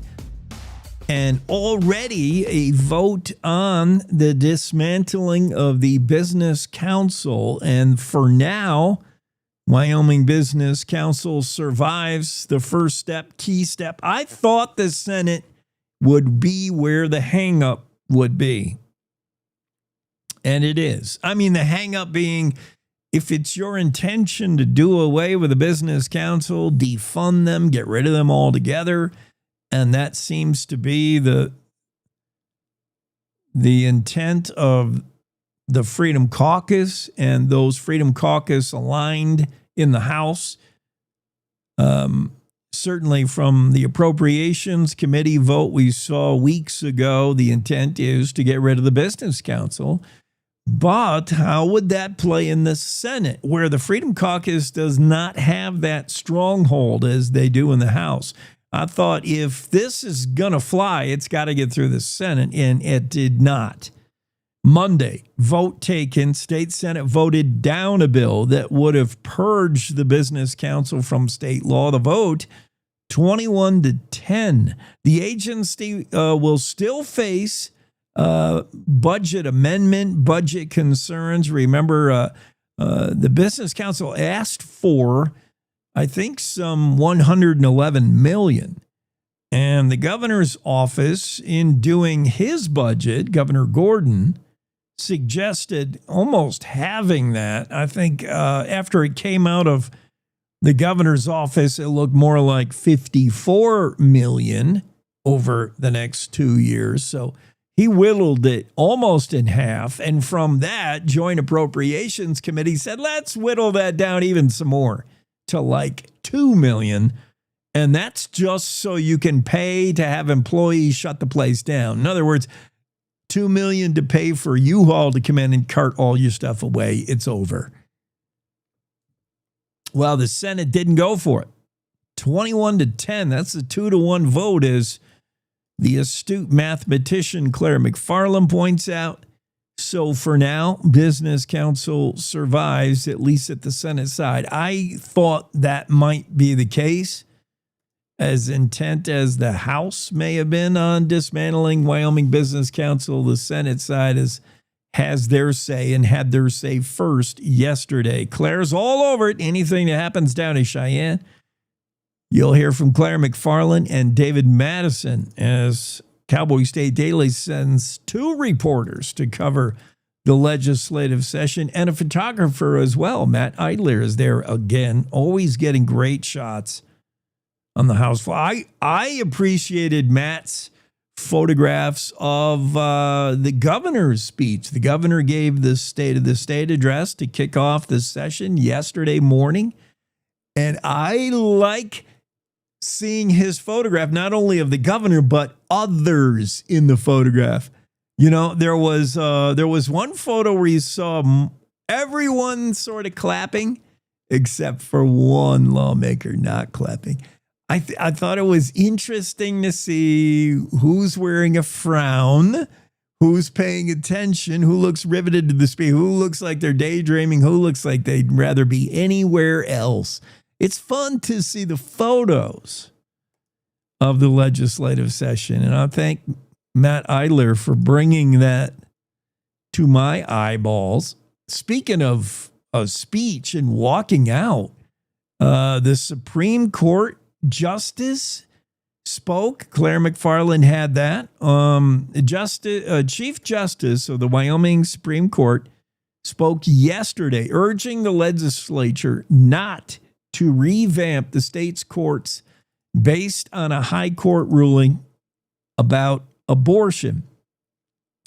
Currently, the state Supreme Court justices are appointed by the governor should they be elected as they are in other states. Wyoming is sort of unique in that way. But I found it interesting early in her speech, and the her is, of course, Justice Lynn Baumgarten.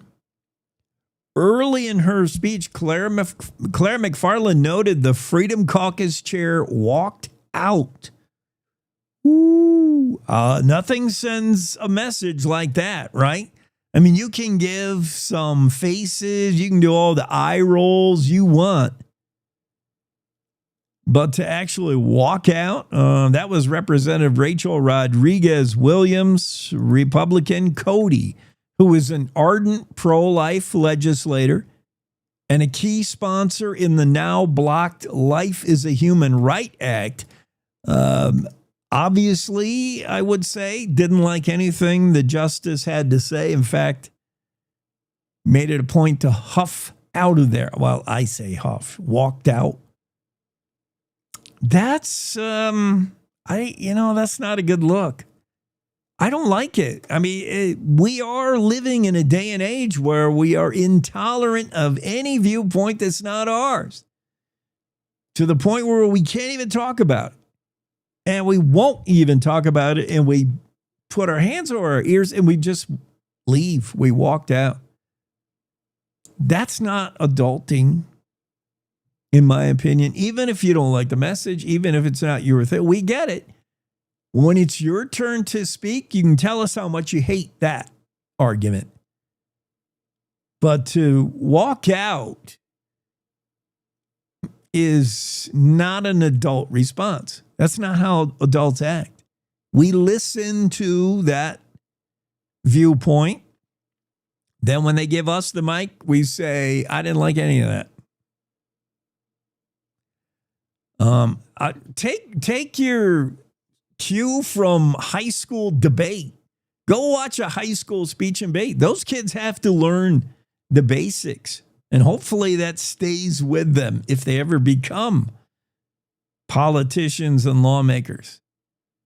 They learn how to argue a point and listen to the rebuttal, listen to the other side, listen so they can learn and form a counter argument, but truly listen, not walk out. Speech and debate at high school, a speech and debate event at a high school does not involve one team stating their point. And then when the other side gets to say their thing, they walk out like, we're out of here. That's just not how you do it. Thanks, Kate Meadows, for the truly enlightening, way too detailed TMI about how the New World screwworm burrows its way into the hide of a cow. Oh, did you hear that? Kate explained in way too much detail to Mac Watson during the news of how this the cold snap in the Midwest does have one silver lining. There is an upside to the extreme cold in Fargo, to the cold in the Midwest. That cold snap is slowing down the spread of the New World screwworm, which is now an issue again. Thought we had it eradicated. We set up this force field down south to keep the screwworm from getting out of South America. It's now in Mexico. It's now right on the border. In fact, there was a screwworm case back on the East Coast, so it's getting here. But that cold Arctic air that hit Texas and northern Mexico did help slow the spread of the New World screwworm, a scourge that had the cattle industry all worried in the 1960s. It's good news, but it doesn't mean monitoring or the fight against the screwworm needs to let up anytime soon. And in the story from Kate Meadows that you can read that popped out yesterday, Kate describes in detail how the screwworm works. That's not my takeaway. If I want to know more from the reporter, if I say, Kate, tell us more about the screwworm issue. Is it really slowing down? Can ranchers breathe easier? Kate goes right into describing how the screwworm works, burrowing its way into a wound on a cow and making that wound bigger and infesting it. And all right, enough. We haven't had breakfast yet, Kate. Golly. Speaking of cows, U.S. cattle population at a 75-year low, which is feeding the price of steak and hamburger, all-time high beef sales, but it creates this catch-22 sort of. A rancher so incentivized to sell his cows right now because he'll never get a better price. Oh, my goodness. But if you want to continue ranching, you need the next batch of cows, right? So how do you buy back in? It's kind of like the real estate market now. You can sell your house for a never before dreamed of amount. That's great. The problem is you can't buy your next one. You can't buy back into the market. What are cattle ranchers doing? They're selling their cows for record prices, but they're having trouble buying back in, restocking, put another herd on the ground. The U.S. Department of Agriculture reporting the U.S. cattle population is at a 75-year record low. And the lack of supply driving beef prices up higher and higher. One last break, and I will get with Annette from Casper after this here. Oh, look, another national expert explaining Wyoming. Bless their hearts. Look, don't rely on national experts. We do it all ourselves at Cowboy State Daily Radio. Real news for real Wyomingites who actually live here. We tell it like it is, with headlines that hit harder than a spring blizzard and commentary that cuts through all the bull. Cowboy State Daily Radio. It's Wyoming news. No filter, no fluff, no kidding. You're listening to the Cowboy State Daily Radio Network. Wyoming is a place of unlimited potential, a place that inspires us to dream. Since 2014, Wyo Lotto has given back over $180 million to our great state through transfers, winnings, commissions, and more. Dollars that have gone directly into your cities, towns, and counties. Dollars that have changed lives and set dreams in motion. Thank you, Wyoming, for a legendary 10 years. We can't wait to dream up what's next.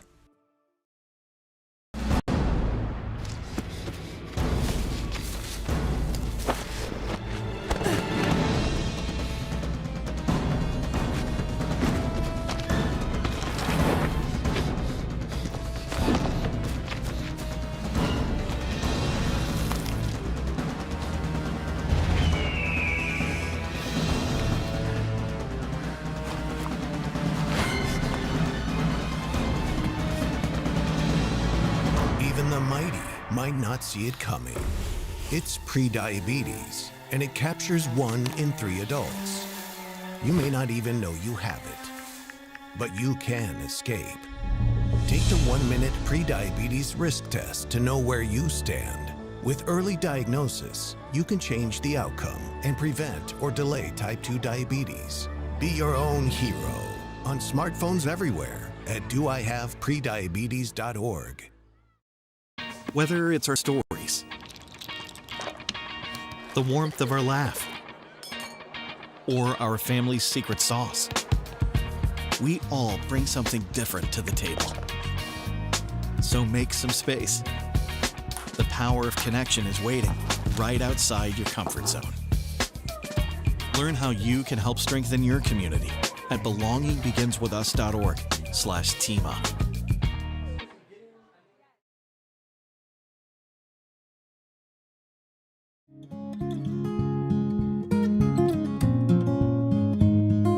As always, save the best for last. Annette is with us.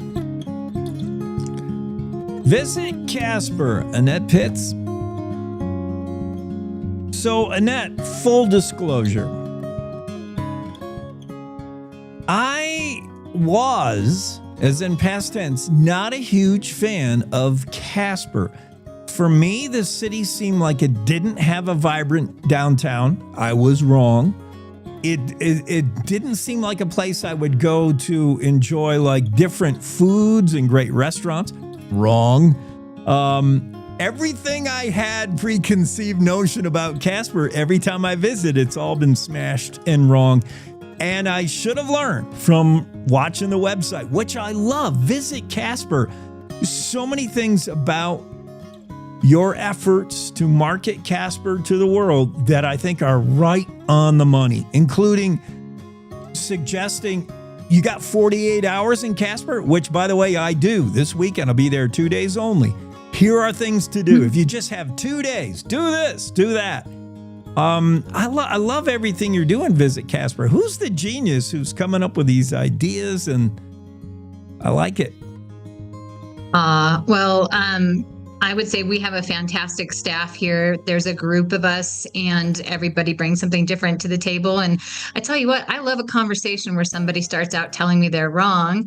Because you are wrong. I'm glad you figured it out. Casper's so amazing. I tried to move here for years and years and years. Like I've been waiting to get to be here. So last year I finally was able to get here, and this community and just this whole region has so many tremendous things to offer. It's absolute craziness. Yeah, and I'm like snooty. I'm in the mountains here in Jackson. I'm like, oh, Casper's like, it's all flat. There's that beautiful mountain right there framing the whole city.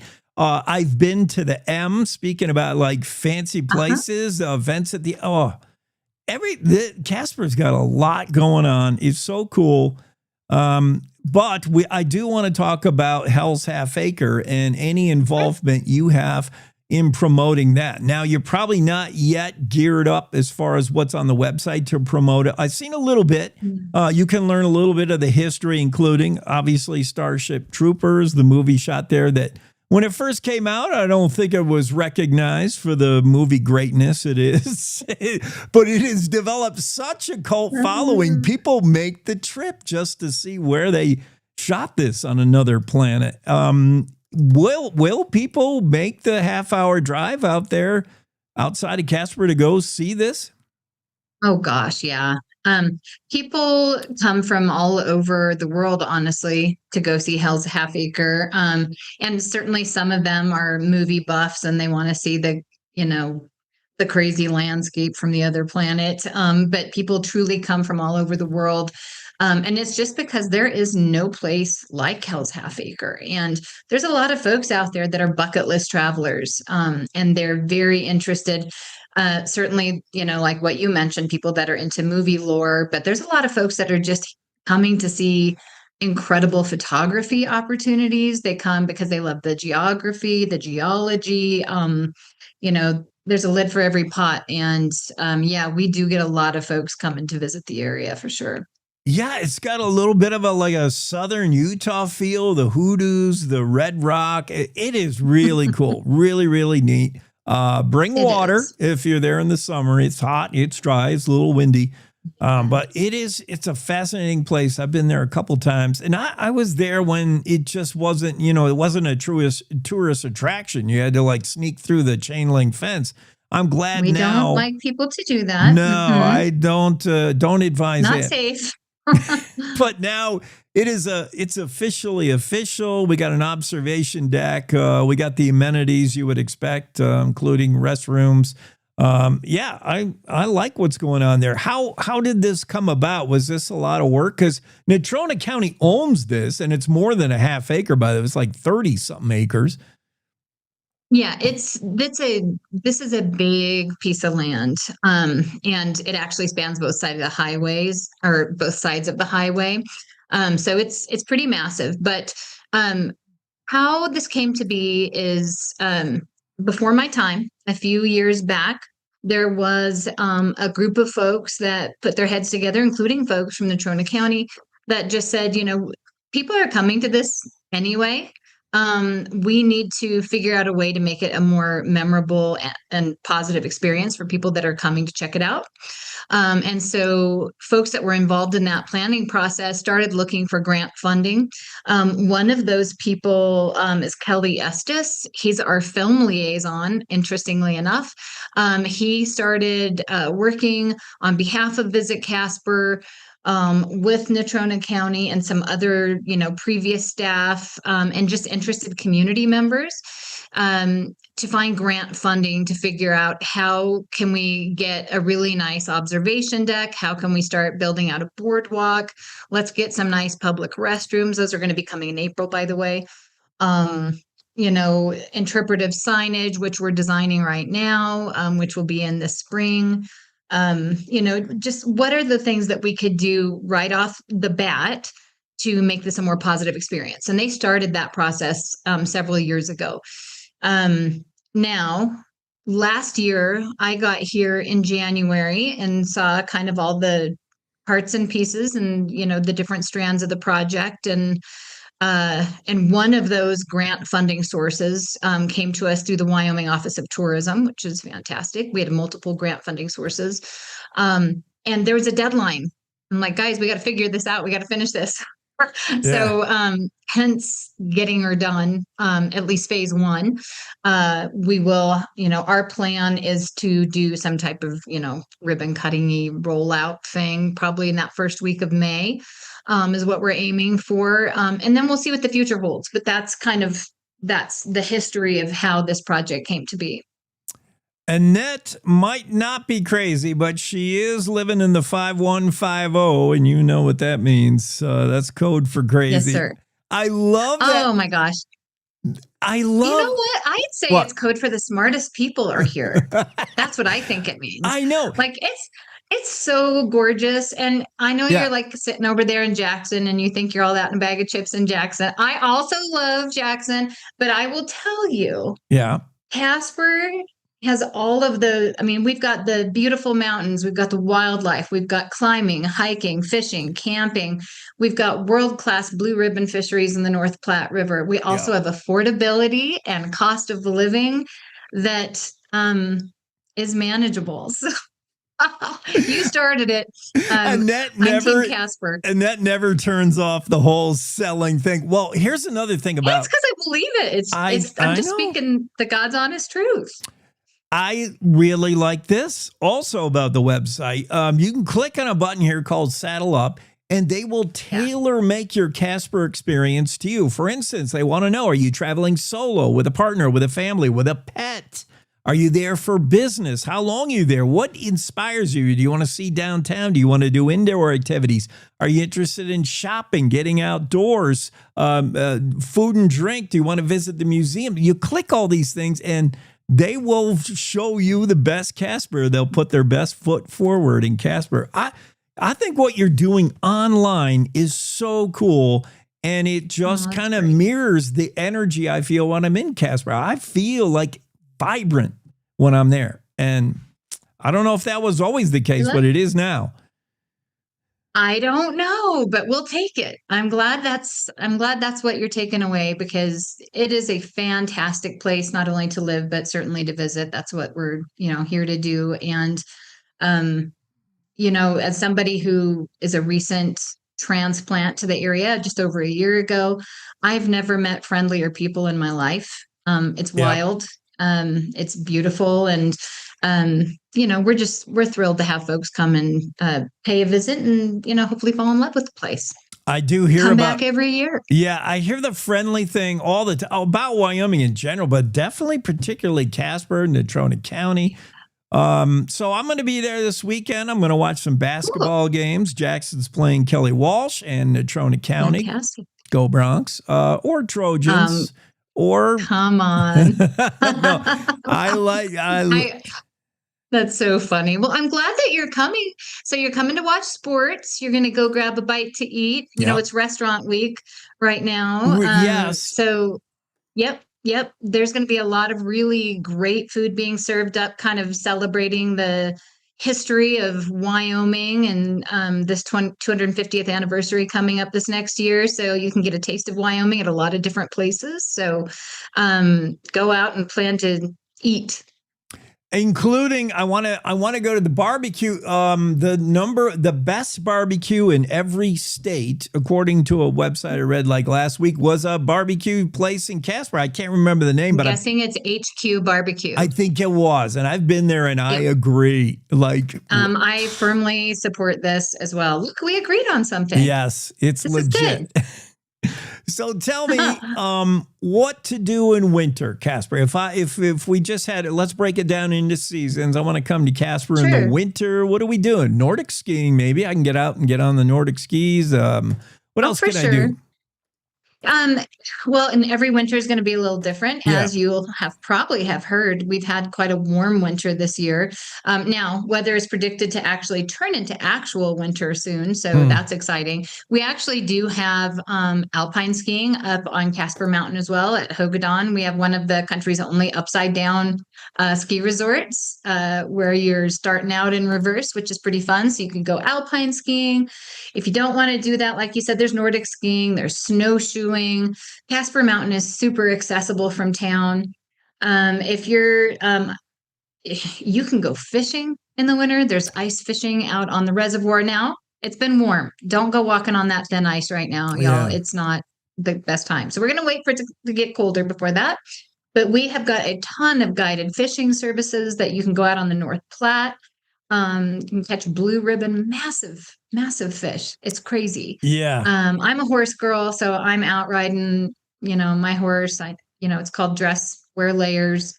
You can go hiking in the areas that don't have snow. We certainly have a ton of indoor things you can do too.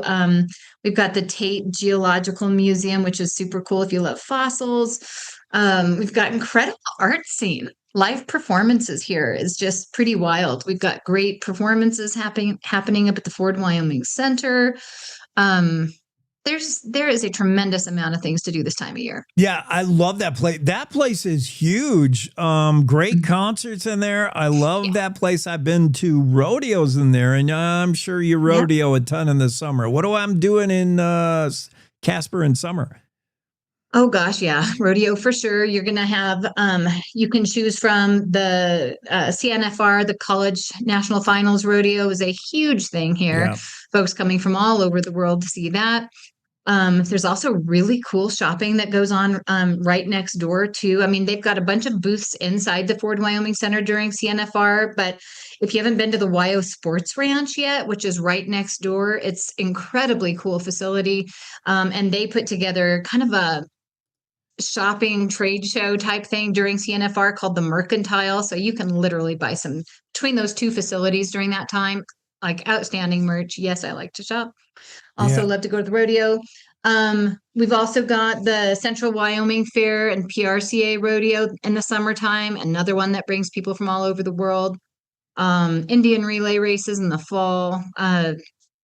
It's, Western culture is alive and well in Casper, and it's done in the most authentic way, which is really, really cool.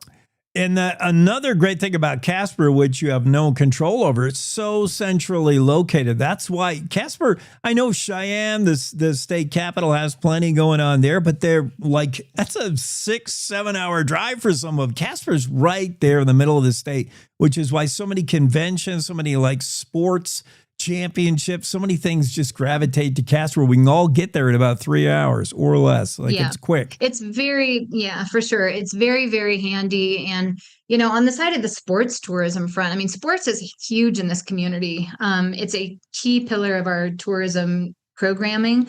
And part of it is because we're central, but this community not only loves sports, they support sports. They donate their time, they donate resources. That's one of the main reasons why we're so successful at it, is because the folks in this community just love it and they support it wholeheartedly.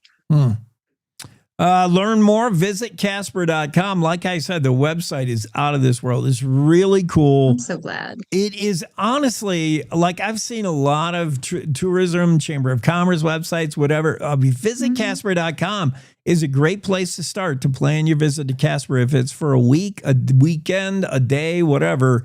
There's lots there, and it's really cool. Thank you, Annette, for being on. Hey, I'm so glad to be here. I'm thrilled that you love the site. It's brand spanking new. It's only a few weeks old, and it's been a labor of love for our teams. So I'm glad you're using it and that you like it, and it was fun to be here. I can't wait to get there. Living life in the 5150. I'll be there as soon as I can. I'll see you Friday. Beautiful. Have a great visit. Thank you. Thanks for being on. Annette Pitts, she's running the show, CEO of visitcasper.com. And that's going to close us out for the hour and the morning. We'll see you again, same time tomorrow. If I get back from Evanston. I'm heading to Evanston now for more basketball. Cowboy State Daily Show on a Tuesday. And we'll see you again, same time tomorrow. Have a great day. Good morning. This is the Cowboy State Daily Morning Show with Jake. The new way Wyoming wakes up.